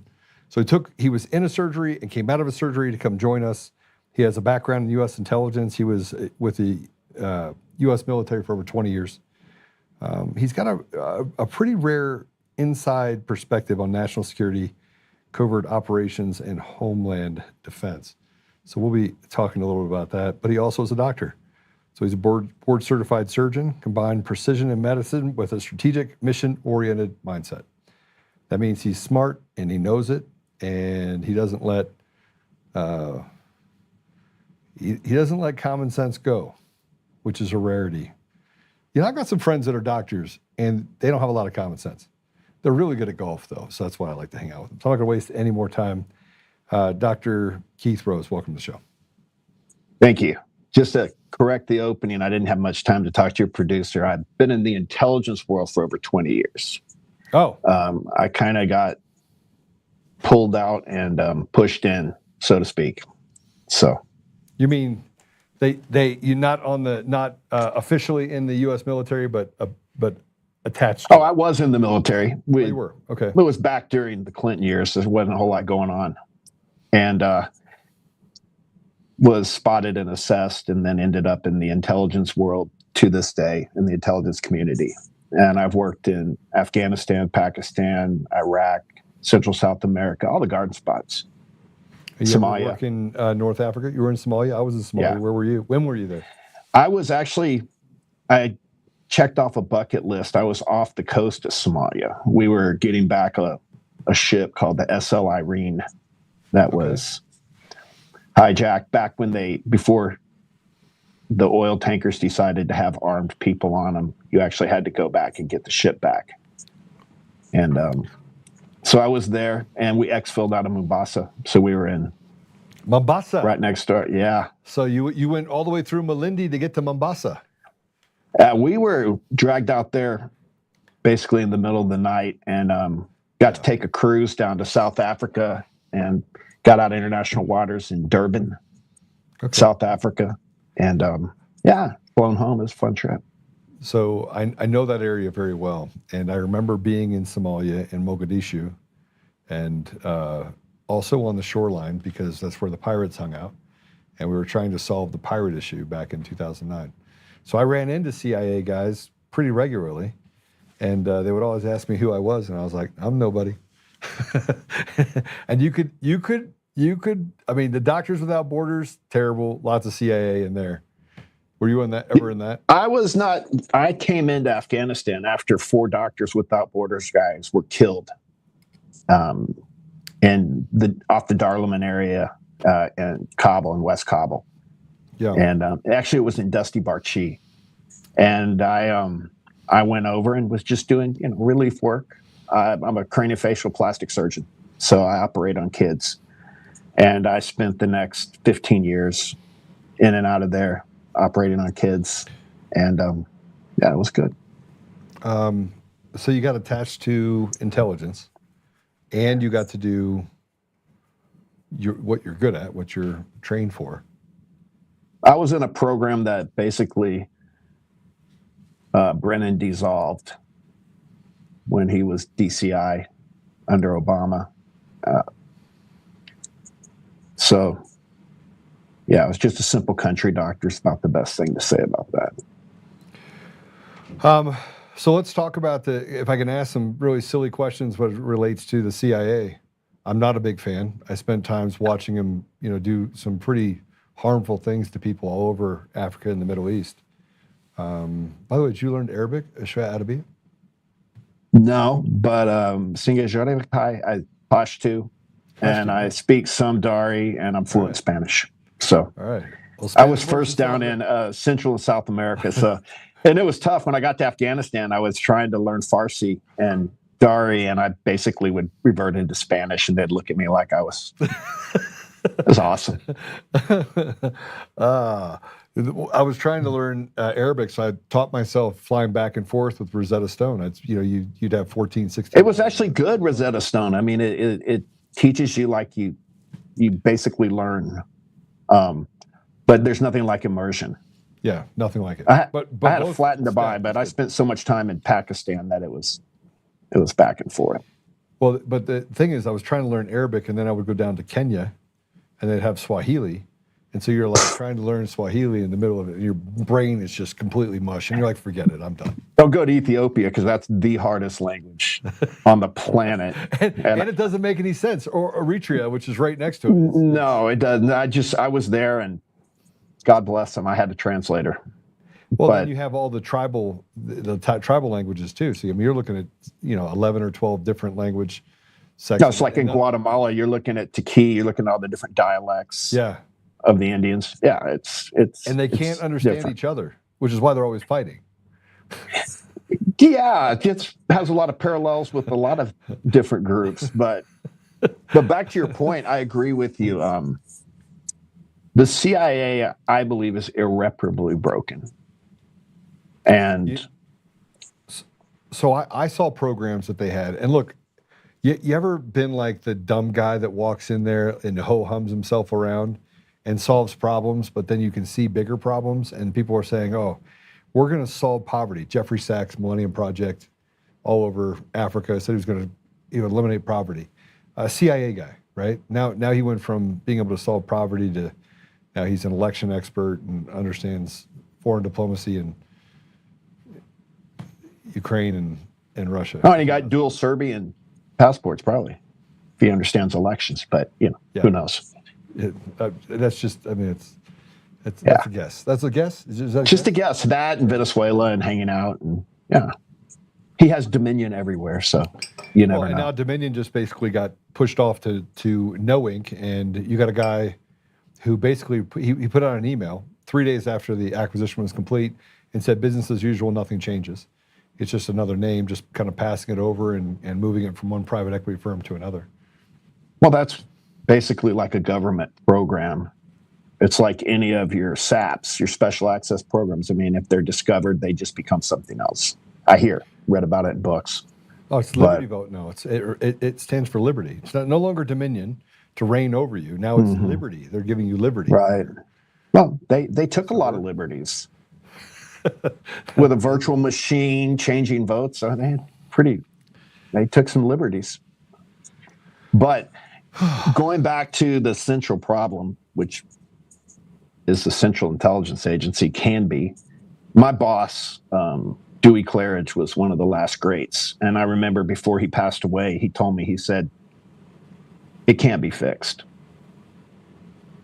And a lot of it is, just like you said, there's problems and there's created problems. And unfortunately, the CIA, like a lot of government organizations, have grown to essentially these massive self-licking ice cream cones that you don't get ahead by solving problems and being successful. You get ahead by creating problems that can't be solved to spend more money on the unsolvable problem. And then you build your empire from the inside out.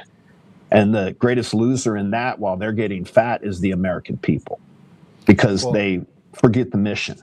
Yeah, we become the victims, right? We become the useful idiots in the middle of it that basically creates a slave culture.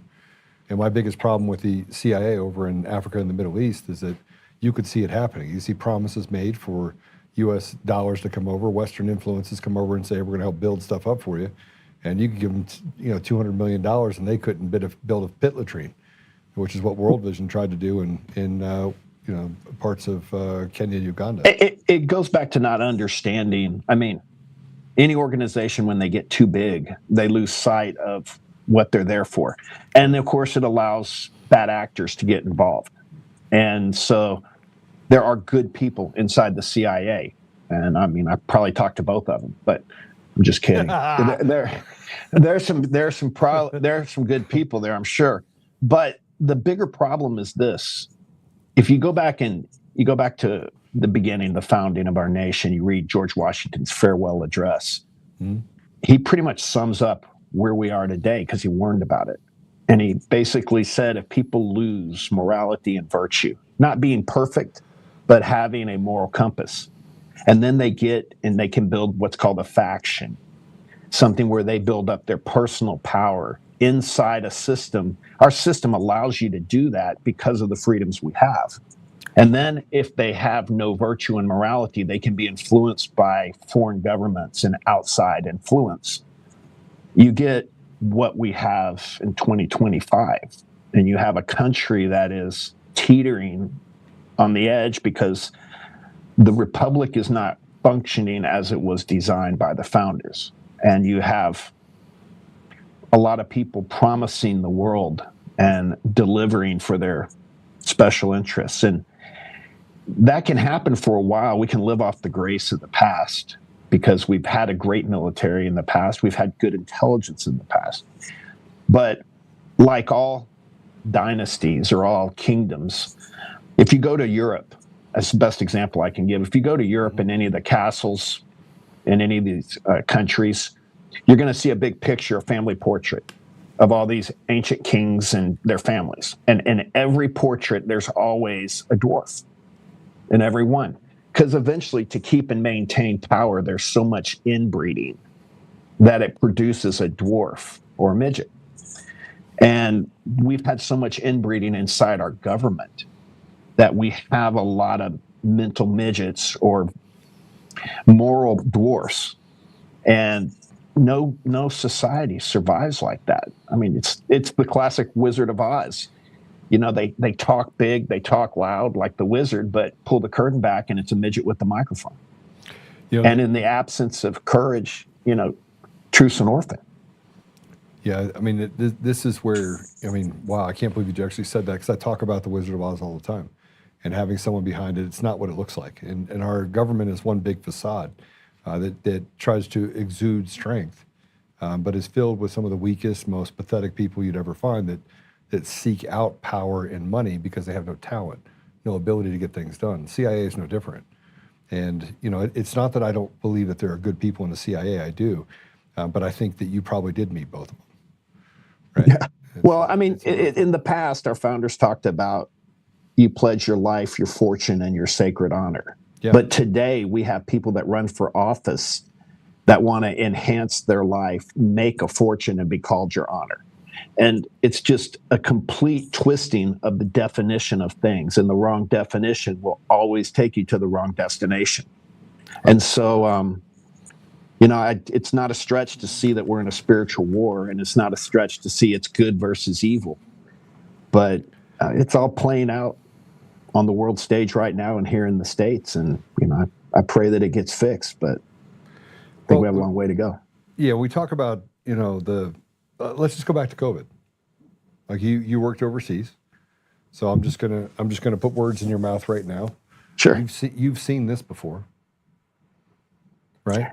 You saw that operation. Like that. Yeah, COVID. I know COVID if I saw it, you saw it. Well, I went and met with the National Security Advisor. I had a little conversation with him before we locked down as a nation, and I was told we can't talk about that. And tell me you didn't experience this with Ebola and other. Or they tried the same people tried to do it with bird flu in Afghanistan. The exact same people you had COVID was back in 2012, I believe, is when they actually patented the name. And so you had guys like Fauci, you had guys at EcoHealth Alliance, and all they do is they used a classic covert action to push people in a direction. I mean, if anyone who is intellectually honest can look and wonder why we had no flu cases during COVID. And we didn't because it was just a bad flu. It was a man-made bad flu. I mean, you can't have the P transfer gene in there that is man-made. So anyone that spent any time in academic medicine could look at this and know we've never locked down for anything. We've never isolated. You could read a book and understand. Yeah, it didn't. I was so disappointed with doctors. I mean, it was just basically it was where masses move and everyone didn't want to be wrong. And I guess I never got that gene growing up. I'm I'm not worried if I'm wrong as long as I believe what I'm doing, and then I course correct when I learn something else. And in COVID, I owned 4 urgent cares at the time, and as I owned several businesses, and I didn't treat one patient. I didn't give the vaccine to one patient. We didn't hospitalize one patient, and I treated everyone with ivermectin or hydroxychloroquine, and we didn't lose 1 out of 4,000 patients up to the age of 90. And you mean you didn't put them on high flow ventilators and oh no, that's why they died. Yeah, or give them medications that are going to box their kidneys. I mean, but again, there's no intellectual honesty when you look at. I've published over 14, 15 papers in peer-reviewed journals during my training. And to get a paper published used to be a 1 to 2 year process. You would have to go before an IRB, an institutional review board. You would present the paper at a meeting. You would take questions on it. And there was good peer review. When COVID came out, all of a sudden you had papers being published without any review. You had articles submitted to journals that were literally published within 24 to 48 hours. So I remember I called some doctors I knew in Mumbai, and I asked them, I said, okay, look, I know COVID's hitting all over the world. Tell me what you guys are dealing with. And I go, you having a lot of deaths? Or you having a lot of problems? They're like, no, everything's fine. Hydroxychloroquine's 10 cents over the counter for malaria. They didn't have Not these anymore. problems. And the interesting thing was in the intelligence community, when you have a mass casualty event, they go to national reconnaissance and they look at satellites in different areas, and we look for stadiums that have been turned into morgues, soccer fields, things like that. You look for mass morgues, mass treatment areas. Ironically enough, there were none. And so it didn't make any sense to me. The whole masking thing was absurd. I was just disappointed, and it really showed me that big medicine was like big government, was like the military industrial complex. We have the medical industrial complex, and it's not a conspiracy theory. It's just an identification of a conspiracy when you see something. And if Americans stop asking questions, we're going to go to a place that none of us want to go. I mean, we almost went there with COVID. I pray. I mean, I can guarantee you they're going to run this playbook again with something worse. It's just going to be, I mean, I know what we're seeing, and it'll be interesting to see what happens. Yeah, so I don't think I've ever been on a podcast where someone has as much information. Look, I'm a walking encyclopedia of worthless information. I get that.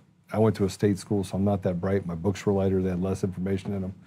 But understanding the complexities or lack of complexities of viruses, why you shouldn't be on high-flow ventilators, the fact that we didn't need a vaccine and this was just basically a run on killing people, and it had done harm to millions of other Americans and people around the world. So this is a global, like they did this globally, which is why. Well, and they're still doing it. You can't call it a pharmacy, a chain pharmacy that doesn't offer you a vaccine, a COVID vaccine, which is really unique because when we had the first swine flu, which was a small outbreak from Fort Detrick, I believe, you had like 100 guys get it or something, and all of a sudden we were going to vaccinate the entire U.S. population, and then we had 4 adverse events from that, and they pulled the vaccine immediately. And that was back in the 80s. You can go back and see the 60 Minutes on that. I believe it was Mike Wallace that talked about it. And now you go fast forward to today, where you have people that we are going to see the effects of this vaccine for generations. I mean, you're going to see them wiped out. And so it's no one looked at it and asked any questions. They just blindly had confirmation bias and went along with it. And, I just didn't do that. And I'm no one special. A lot of people I know didn't. I called the doctors I worked with in Afghanistan when COVID hit, and I said, how are you guys doing? They go, we're fine. I go, how's COVID treating you? And they're like, oh, we're too poor to deal with COVID. We can't even think about it, so we don't do anything. And they didn't lose anyone. So then based on that, and somebody declared war on the American people then? They did. But again, you have to go back to root cause. I think that The problems we're having in our country today is we want to ascribe a linear structure to a multi-pronged attack on this country. And it's not that. All right, let's hypothetically say what you're saying is accurate, which it is, right? You said that somebody told you as they were retiring that you can't fix it, that it's...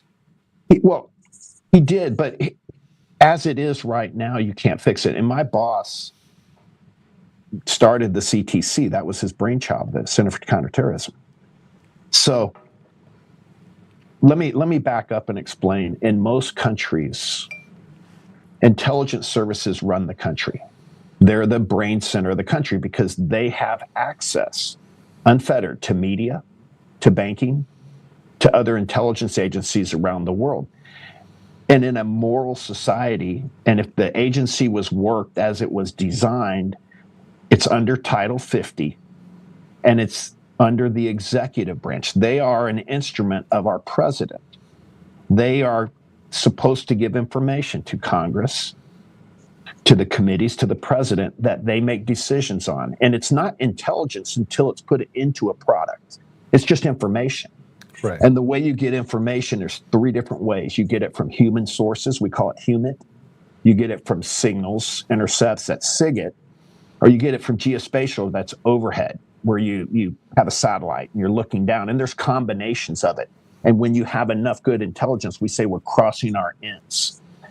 The problem is John Brennan, when he came in under Obama initially, and he was brought into the Counterterrorism Center, ironically, and the Department of Homeland Security, he was in charge of promotions for essentially 12 years, 8 years of Obama, 4 years of Biden, and there was a very subversive 4 years when President Trump was elected. And John Brennan was, to understand who he was the person that voted for Gus Hall back in, I believe it was 78 or something, or 76, the election. And that was the Communist Party candidate. I mean, it wasn't a small thing to vote for that, yet he gets into the agency. And if you go to his Wikipedia, John says that he was in the operations program. Now, John, you failed the operations program, so he had to go into the Directorate of Intelligence. And the CIA is essentially two directors, the DI, Directorate of Intelligence, and the DO, Directorate of Operations, where they do the spying. John failed the ops course, so he had to go into the Director of Intelligence. Now, he's a brilliant guy. He's evil, but he's brilliant. And so what he did is he bided his time. And under 12 years of controlling promotions inside the intelligence community, and they also work with the military in driving good officers out, he canceled the NOC program, the non-official cover program. He changed the requirements for promotion for case officers where they no longer had to recruit agents or spies. So he undermined the external function of the agency, and he supercharged the internal function, along with Jim Clapper, the head of the DNI, Director of National Intelligence, or Michael Hayden, who was in charge of the NSA. And so you have three people with the moral compass of a cheese log working under a subversive president that history has shown. And elections have consequences. Stolen and so have more consequences. Right. So Obama was out in 8 years. We're living what John Brennan's doing right now, because I really believe he's running the intelligence services. I believe he's running them. Yeah, he's definitely running the CIA. I mean, look, if there was a guy behind the scenes in Black Ops that's running things, it would have to be him. Yeah, and he's not a good operations guy, but he's smart, and he's got access to unlimited funds because the agency has not just USAID, but they have relationships with banks and black money around the world. And I mean, all you have to do is look at the problems that this administration's having, and they're going to come back to a root of the intelligence services during President Trump's first tenure. You talked about Title 50. This will be the first time in history, we talked about it yesterday, that President Trump signaled that they were using Title 50 down in Venezuela. President Trump, I don't believe, has had his complete Title 50 brief or his classified Title 50 brief. But he said it No, he did, and I was happy.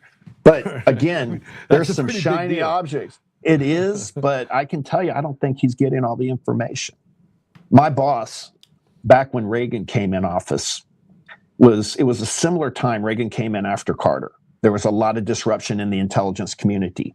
And so when Reagan came in, he brought in Bill Casey, who was former OSS. I mean, Bill was William Casey, genius, DCI. And he made my boss, Dewey Claridge, deputy director of operations, the DDO. And Dewey was responsible for setting up what they call the kitchen cabinet for President Reagan, which he got his information from his regular guys, but the kitchen cabinet brought him more information from outside sources that weren't tied into the ideological administration. And it gave him the questions to ask of the bureaucracy. And that's one of the reason Reagan was so successful. And what President Trump, when he came in, I was asked to come into the West Wing and help. I was there for about 3 weeks. I was asked to come in there and help with some foreign policy, so to speak. And when I came in, there was an area in the West Wing, you could see the carpet was pushed down. And when I asked, does anyone know what was there? No one knew. Well, what was there were the national security safes that President Obama had removed from the West Wing and put in his library for, I guess, 5 years back then. And that's what has all the orders for, say, a travel ban that the president's lawyers can draw from and change. But everything the president does overseas, they have to have good intelligence. My concern right now is I don't think I know unequivocally the president's not getting all the information. I think the president's brilliant. Well, but again, if he doesn't get the right information, and I don't think it's all nefarious, I think some people, I think the CIA is either people working against the president or they're the parable of the talons, where the agencies buried their talon and they don't even remember where they buried it. They can't even go find it because they've lost the institutional knowledge in operations. They've lost the institutional knowledge in spying and running networks. And when you do that, you have problems like, let's say, people coming from other countries into our country right now. And they do it with valid passports and visas, because if you have corruption inside your intelligence services and inside the State Department, you're going to get terrorists in your country with valid documents. And that's what we have right now. All right. So one of the things that I noticed when I was overseas is that the CIA guys were wicked smart. They were, and I mean wicked as in bad wicked, but they were wicked smart, super smart. But their competency was near zero. So they were really smart, but I would not, I mean, look, I was a guy that was able to maneuver situations when someone would ask me to do something, and I shouldn't have been able to maneuver it. Like, I'm not a part of the intelligence community. I shouldn't be able to outsmart a guy that has access to unlimited amounts of information in order to get something done that I needed to get done in that particular country, right? Normally, you shouldn't be able to do that, should you? Well, you shouldn't, but unless you had a good boss, you were hamstringed. If you saw someone you needed to... So you mean they saw it, they knew what I was doing, but they let me do it? Oh, yeah, you would have been access agent. They would have just, let him do it, let Mikey do it. No, I never had those problems because I had a great boss. I mean, I'm sure I wouldn't want to read my file. Me either. But I wouldn't want to read my file. My problem is that people lie about those files, right? So the people would come and say, hey, look, you got to leave your passport here, and we'll be back. And 2 days later, you're up in some part of Sudan that's not sanctioned, called Kanana Sugar. Yeah. Well, I mean, look at Afghanistan. Look at Afghanistan when we left. When an intelligence service leaves or when the military leaves, there's something called a burn down, where you put all your electronics and these grinders. I mean, you could stick a bowling ball in it, it's going to tear it up. Yeah. You burn all the documents because you don't want to leave anything behind, not just for the Afghans, but let's say for the Chinese, the Iranians, the Russians, whoever's going to have access to your classified or important information. Let's just say things were reported destroyed that weren't, that have to do with passports, that have to do with visas. And I still have good contacts, and I can tell you that you have people that have been trained in some pretty nefarious things with good documents that have been moved through Central America into Mexico and into the United States as part of a plan to undermine this government. And that's just a fraction of what's going on right now.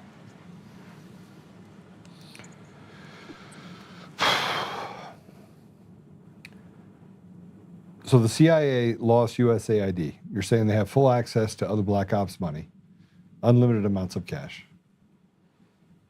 How do you dismantle it? Well, you have to stop it by stopping the person that's causing the problems, and that's John Brennan. The way President Reagan would have done it if he had this situation, and the way the Title 50 authorities work, is the president would request of the Senate, this theoretically, but this is what my boss would teach me, is the president would ask the Senate to pull the guy's citizenship or passport, and then he would send some special military representatives to go pick him up. But again, you can't stop someone if he has other people working with him. If you have people in the NSA that are intentionally withholding intercepts and information from this administration, I would call that a problem. If you have people in the CIA and big leadership programs that are compromised and controlled, I would call that a problem. And any information brought to the president, he's going to check it through a system that is working against him. If you use the poison M&M example, people say, well, one of those M&Ms could be poison. I would say 70% of the M&Ms in that bowl are poison. And so what the president needs is a kitchen cabinet. He needs a group of senior officers that haven't lost their morals, their virtue, or their access, that can give him the questions to ask. And then if you go after the leaders first that are causing the problems, a lot of people that are following will just shrivel up and go away. Those that don't, you do what's called the single issue polygraph. And that's the way you find people that are being subversive. You had, go back and look at the Nicholson case. I worked with a senior officer that was involved in bringing Nicholson down. And that's where the CIA senior officer worked with the DOJ, and they were very successful in prosecuting that guy. But you're never going to have a former trial of John Brennan. He's a former DCI. It's too many secrets. You're not going to have that of someone like a Michael Hayden, who has been the DCI and the head of the NSA, which is not the best idea to have. But when you have these folks that have the unlimited relationships and that they truly are potentially doing some pretty seditious things, and they have the momentum, they have the money, and they have the structure in place, and you do not have a strong functioning intelligence service that's serving the needs of the president. And I know it's not popular when I say that, but it's just the truth. So how many Judases do you think we're dealing with? How many Brutuses, so to speak? I mean, I see a little bit of. I'm not saying that President Trump has a God complex, but he's a very important figure in history, and that leads me down the fact that he's got lots of people that are giving him they're either holding back information they should be giving him, which should secure and solve these problems, one of which I think is the election systems. They either hold it back, so they're doing it for selfish interest, or they're completely walking him off a cliff, of which they're doing it because they want to actually hurt him. It's a combination. You have some that are doing it because they're so afraid to be wrong, or we used to say you can't bring a big turd and lay it on the president's desk. Fear of loss. So they're fear of loss. And it's either self-serving, self-fear, or it's nefarious. The problem is we're at a point in our nation's history where none of that works. Like I said, I started the program with people in Washington create problems that can't be solved to put more money behind the unsolvable problem. Right. The reason President Trump scares the deep state and terrifies it is because I think I'm a lot like President Trump in my companies. Is I don't pay people to work. I pay them to solve problems. And President Trump solves problems. You can look at his history going back to New York. I mean, my parents lived and worked in New York. And I remember my dad telling me stories about how President Trump, when he was Donald, could just see a project, not just see how it could be fixed, but see what it could become and how it would add value 10, 20 years down the line. That kind of forward thinking is a terminal event for a large bureaucracy that lives by self-perpetuating its and growth and just, gaining weight because they're a parasite on the American population. And I think the only way they keep it from President Trump is they prevent him from getting the information. I was screened out for 3 weeks. Every time they tried to rush me up to the Oval Office to talk to him. One of his aides or his chief of staff would run him out the back. Reince Priebus would, and someone would make a phone call. Hey, they're coming up. I don't hold out a lot of hope that I'll talk to him, but I pray someone does and lets him know that there's a group out there that can help him that doesn't want anything. And I think there's a lot. I think there's some good people in the bureaucracy that if they saw action taking place instead of reaction to bad things, then they would step forward and speak truth. But you have one of the biggest crises we've ever had in our nation. I mean, if you study Yuri Bezmenov at all, we're in a demoralization stage on steroids overlapping a crisis stage. And I think that the deep state, or whatever you want to call them, have to push this as fast as they can. And they either make his presidency ineffective, which will demoralize the nation, or they just crater everything. And I don't think a COVID thing is going to be the biggest thing we see. I think they're going to push for a digital currency and hit us with everything at once till it all craters, and then push us so we can be controlled. And you only do that if you control the intelligence services and you keep the information from the president. So, I feel like he's in Venezuela for a reason. I think he's there because of the election systems. I think that's the genesis of all the things that happen in the country. You could say that it's because of drugs, but I mean, that's not the logical nexus for even drugs coming out of South and Central America. Anybody that's even not in intelligence that spent any time in South and Central America knows that, right? So they're blowing up these boats off the shores. Maybe that's a cover. I just don't feel like, I feel like there's a little bit of misdirection happening down there. Then you start looking at what's happening, and maybe I'm wrong. You can tell me I'm wrong, but it feels off. It's way off. It's here's the thing. Again, so John I'm Brennan, off, or you have no. you think I'm onto something. You're not off. It's okay. Here's the thing. It's Venezuela's not our threat. Correct. Our threat is, and I'll build this out for you. Venezuela is a problem that we need to deal with. But so is Colombia, where Pietro is, because a lot of the Venezuelan troops and militias and former military are in Colombia building up. Nicaragua is a problem because in Bluefields, you've had multiple groups of Iranian and Chinese come ashore in Nicaragua and make their way up through Huawei and Guatemala into Mexico. Well, Guatemala is a problem for us too, because I mean, it is, but it's mainly a transit. You have, and the biggest problem we have that no one is seeing is just south of our border, you have a complete narco state.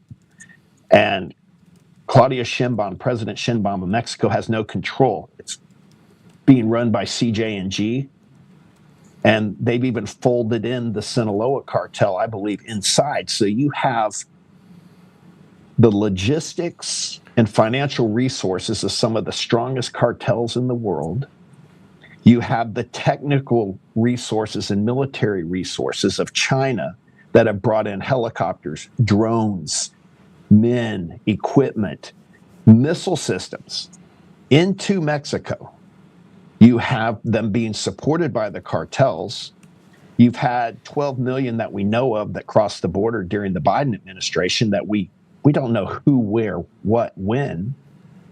And at the same time, you have the largest Iranian embassy in the world in Mexico City, which is interesting because Mexico does no trade Of with any Iran. consequence. Yeah. Nothing. So you have command and control, logistics support. You have high-end intelligence services because, don't kid yourself, Venezuelan intelligence, Cuban intelligence, some of the best in the world. And they have the rat lines. They have the way to move things. So theoretically, let's just go down that rabbit hole. Theoretically, you could have a bunch of suitcase EMP devices distributed out in major areas around our nation. At the same time, you could have multiple small armed groups that could be activated, working in kind of like a symphony from city to city that could be orchestrated to move at the same time. You could have maybe the Chinese, the Iranians, the cartels buying lots of first responder uniforms so that they could have a lot of blue on blue problems, secondary effects coming after primary effects. You could have IEDs. You could have a group of Antifa training in IED technology in Afghanistan right now. Maybe it's happening. You could have all these things going on and the ability to cross into the United States with good credentials and good passports. And this is the kicker. It could all be aided and abetted by a former director of Central Intelligence who knows where the weaknesses are, knows how to get money, and knows how to manipulate current leaders, whether by coercion or they just want to work with him.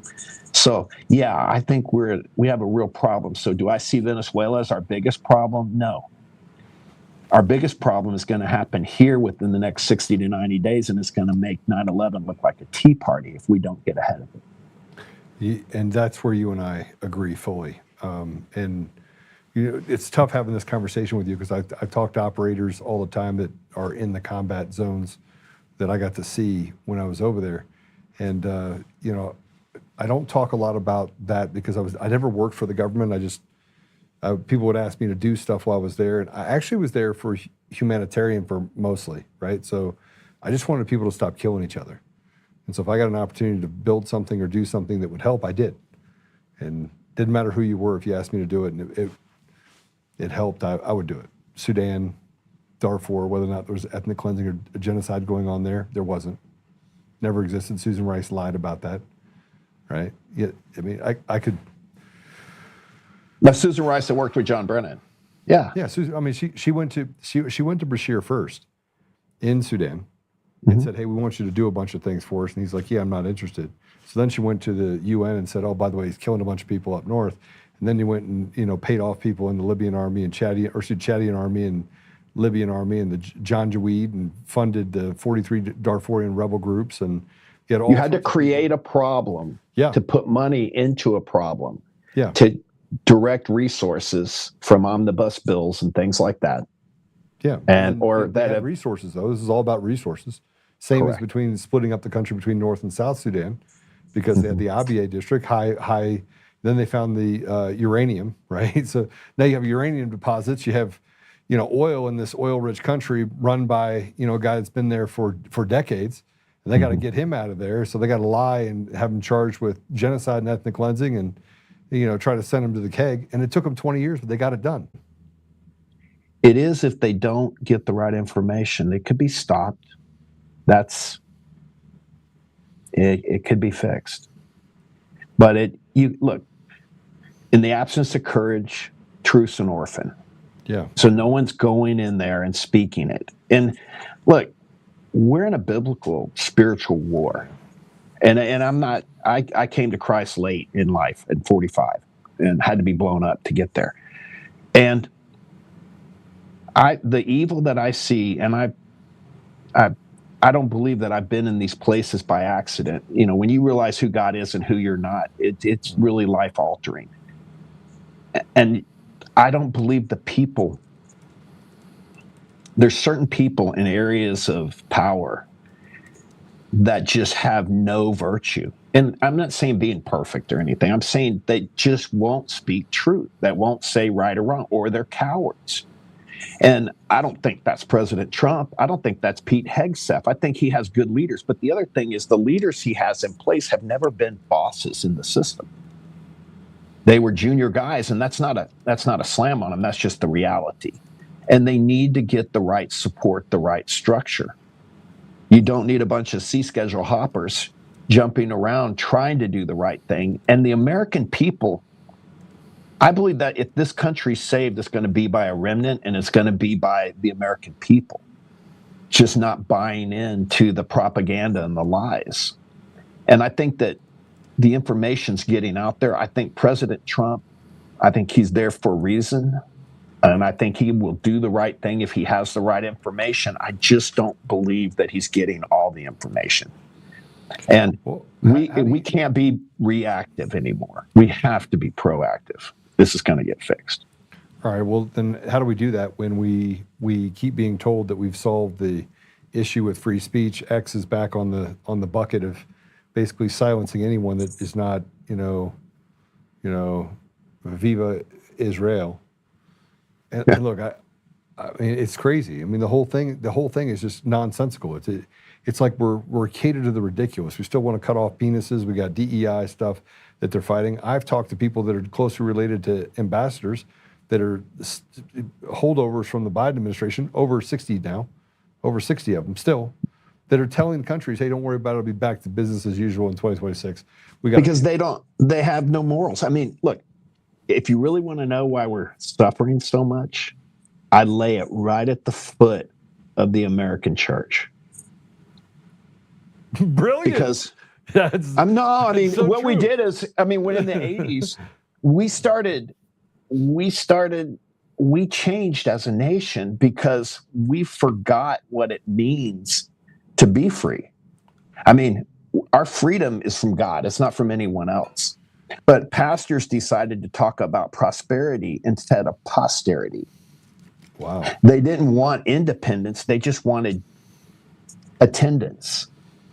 And instead of speaking truth, they changed it to tolerance. And if you forget your past, you'll never secure your future.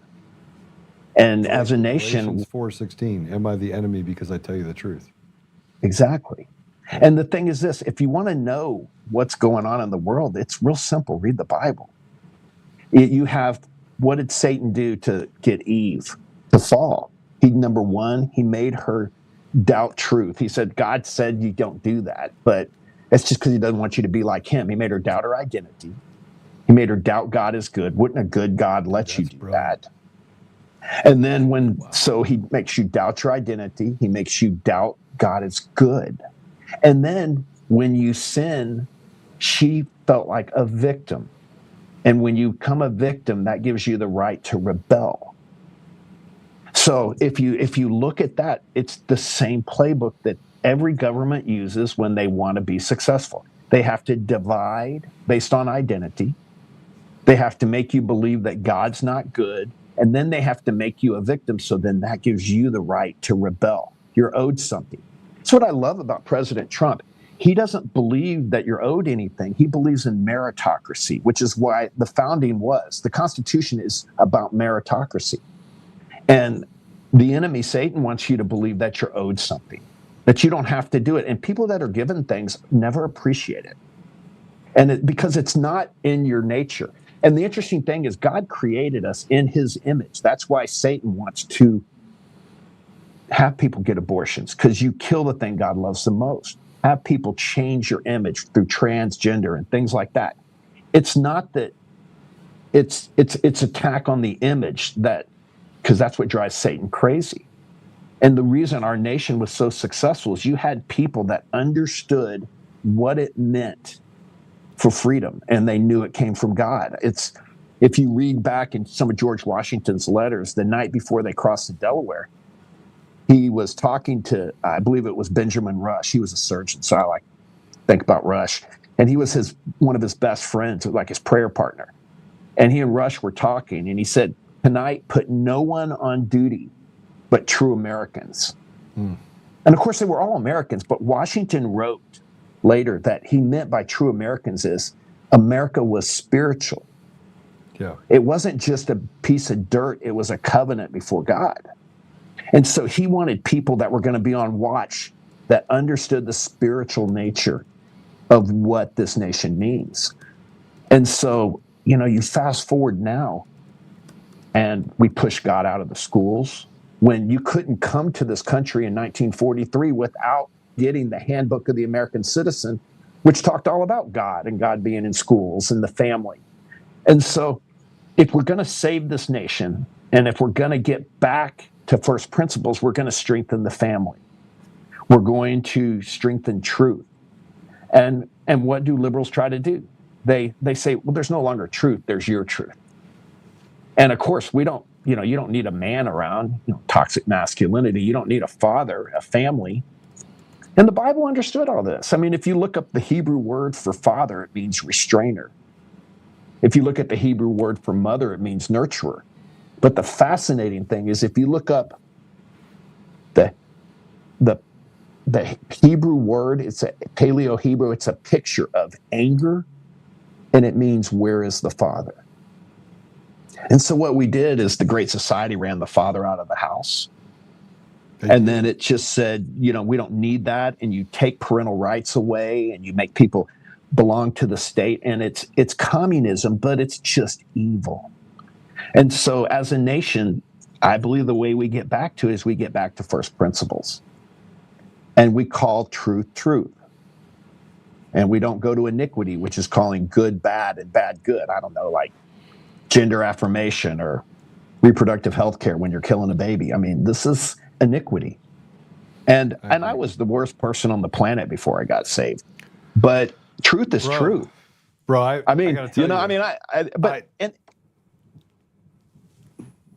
well, you understand this, that we're all saved by grace, 100%. And you can't earn it.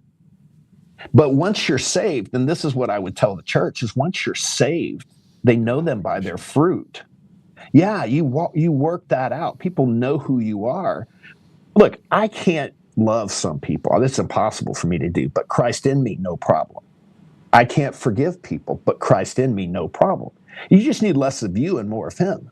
And if we had people that understood that in the intelligence communities, when they're reporting, when they're briefing, you can't stop this nation. I mean, I can't tell you the number of miracles I saw in the field that I shouldn't be here.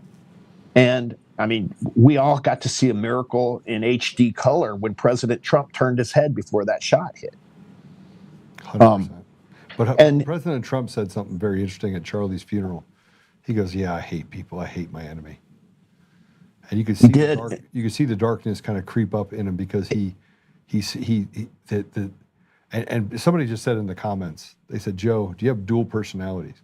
Because sometimes I'm a warrior. I just want to fight." And my friend, you're right. But you can be a glorified warrior. Look, I'm a warrior.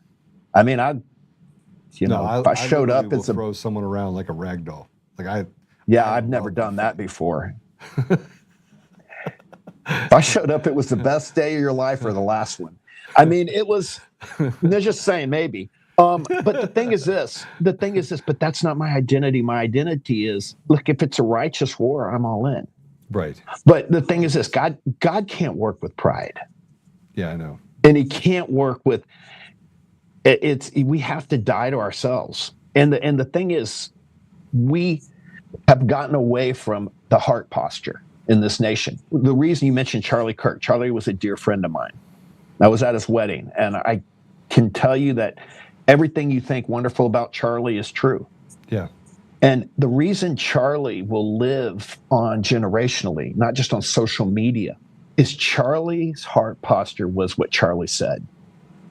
A lot of people said the same things Charlie did, but they didn't live the life Charlie lived when no one was looking. People. He did. And not only that, but Charlie, I got a lot of Charlie stories, but Charlie was the message. And what we have to become is, look, I'm worst in the world, but I can be that person through redemption. And that's what the left doesn't want people to understand. You don't have to stay the same way. You don't have to be a victim. I mean, I'm not a victim, and I've had terrible things happen in my life. I've had amazing things happen. It's just, you live your life and you do your calling. And if people will step into their purpose, the Bible says that he orders the steps of a righteous man, and that he wrote our chapters in a book. And I believe that. This is one of the most difficult times in our history. I believe I was born for this time because clearly I'm here. So were you. Yeah. And if more people will get out and speak the truth. And the thing is this, if you have, in our church, I think one of the biggest failings we had in our church is they loved Jesus always, but they didn't fear God. Amen. And if you fear God, you don't fear anything else. But if you don't fear God, you pretty much fear everything else. And you fear acceptance. You fear, it's not just that lion rushing at you. You fear what people think. You fear, look, in government, am I going to be right? Am I going to be wrong? Do I let this guy talk to the president or am I going to be wrong? Fear. I mean, fear is what shuts you down. I mean, I heard one of my best friends, I only have one, his wife said something the other day, and I'll never forget it. She was talking about someone. She said, oh, that's a zoo lion. It's people in their element. They can be very tough. John Brennan is a zoo lion. A lot of our politicians are zoo lions. What we need are more lions of Judah, people that will come out and say the truth, act on their conviction. And I believe that that's the heart of this country. And that's what we have to do as a nation. We have to pull together, go back to first principles. It's interesting, if you look at the end of the Old Testament, the last chapter oh man, I'm that tired today. I've been operating all day. The last book of the Old Testament, help me out here. Revelation. No, Old Testament. Oh, Old Testament. It means messenger, and I'm just blanking on it. Well, producer, someone's going to help us with it. Yeah. But the last chapter, I think, is chapter 4, and it means messenger, and I'm just blanking on it. In the paragraph, the last sentence.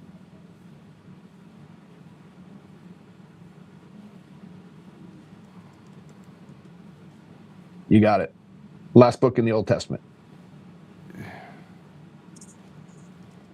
Some of your folks call it in. With me. Malachi. Malachi means messenger. Malachi, I think it's 4. What is wrong with me? Hey, I had that brain fart too. I should be able to compliment you.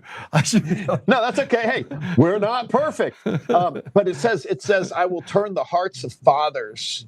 I will send someone with the spirit of Elijah, turning the hearts to fathers to sons, and sons and daughters to fathers. Or if that doesn't happen, I'll strike it with a curse. So we're at a point in our nation where we're going to decide, are we going to live under the curse or are we going to live under the blessing? And the blessing doesn't come by good living. It comes by what Charlie was, good being. Yeah. I mean, it's that heart posture. Look, when I got saved in 2008, I changed completely. And my career actually got even better. But it changed. We're going to have to...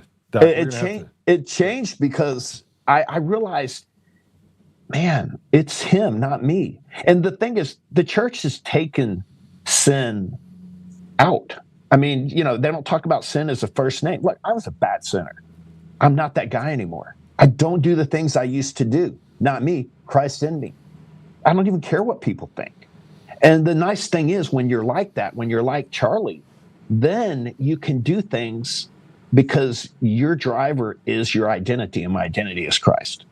And when people understand that and their identity, that's what scares the enemy. That's how you beat a rogue intelligence community. That's how you beat something. Someone said the other day, man, there's no way we're going to fix this. I go, awesome. That means only God can do it, and that's the only place I want to be. And if it's not fixed in my lifetime, then it gets fixed in someone else's. But we can't worry anymore. We can't have fear. Yeah. I mean, it's got to be, fear has to be a non-starter. And I believe President Trump's a Christian, but he was like me, a really bad Christian when I first got saved. I was a terrible Christian. But I think that President Trump needs people that speak the truth to him, succinctly, straightforward, without a chaser. And if he finds that, if he gets his kitchen cabinet, then I think our best years are ahead of us. If it doesn't, we're going to live through some interesting times. And We'll just have to see. Dr. Rose, I got to have you on again because I want to talk about your faith walk. Mine was in 2007. Very cool. It was November of 2007, and I could almost tell you to the day, like how it came about. Actually, I could tell you to the day, but I was just not a good guy. I was a great dad. I was a horrible husband. You lived in your head. Yeah, I did. Oh, I tell people I was a dumpster fire, but not the dumpster fire like the regular one, the kind of one with homeless poo in it. I was that dumpster fire. Look, you know, I've lived a near. I had kids. I didn't even know what they had for lunch. I had spent all my time overseas. I was so miserable. Everyone's like, "Oh, he's so brave to volunteer for this." No, I didn't want to come home. I thought at least I'll die. I didn't have to be a nation that. Thank you for coming on, and thank you for the work you did. And it's affirmation hearing that you think that they're total shit in the CIA too. Nah, that's an insult to shit. They commissioned a report after COVID to evaluate the efficacy of the agency during COVID. And during COVID, they were shut down. They only worked at 10%. They only worked, the 80% was furloughed. They only worked at 20%, but only 10% was allowed in the building at any one time. And they did this long study, and it showed they were more than they were at 100%. So, there, President Trump's got it right there. Early outs. Yeah. Bye-bye. Yeah. All right. God bless you, brother. Did I lose you? All right. I lost him. All right. I'm going to pray us out, okay? And, he is? Oh, he did. He was saying bye to the... I said bye to someone else. I'll see him again. Yeah. Yeah. All right. Well, Doc, I'll see you again soon. We'll have you back on. I'll get your information from Tommy so we can connect. And you have my cell. Call anytime. All right. God bless you. Yep. All right. We're going to pray us out because I got to get to the airport. I've got about an hour and 10 minutes before we board and leave. Always cutting it close. So let's go ahead and pray. Father God, thank you for the opportunity to have these two great men be on the podcast today. Thank you for the knowledge that they have and for the message of both peace, hope. We each and every one of us can serve a purpose. So help us, we may set aside petty differences. May start to get to the place where we can be warriors for you, Father. I ask these things humbly in Jesus' name. Amen. All right, guys, I'll see you guys later. Be good. Remember that pray, stand, speak, act. You got to start every day with prayer. You got to stand up. Always be on your feet when you're speaking. Always speak truth, and make sure that you act. It's all biblical. And when you get done acting and doing things to actually make things better and to restore God to our community, go back to prayer so you never become the very thing that you're fighting against. All right, God bless you. I'll see you soon.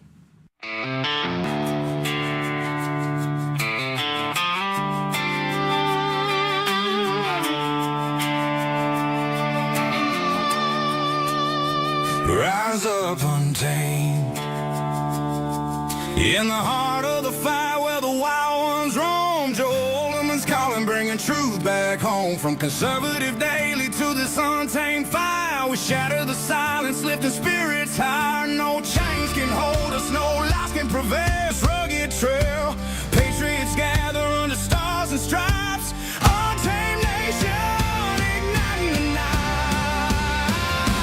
Untamed nation, let the truth roll out in this land of the free. Standing proud from sea to shining sea. We'll catch the fire, wear the crown. Untamed nation, it's our battle song, motivating hearts where the brave belong. Yeah, untamed and wild, forever strong. Play it again all night long.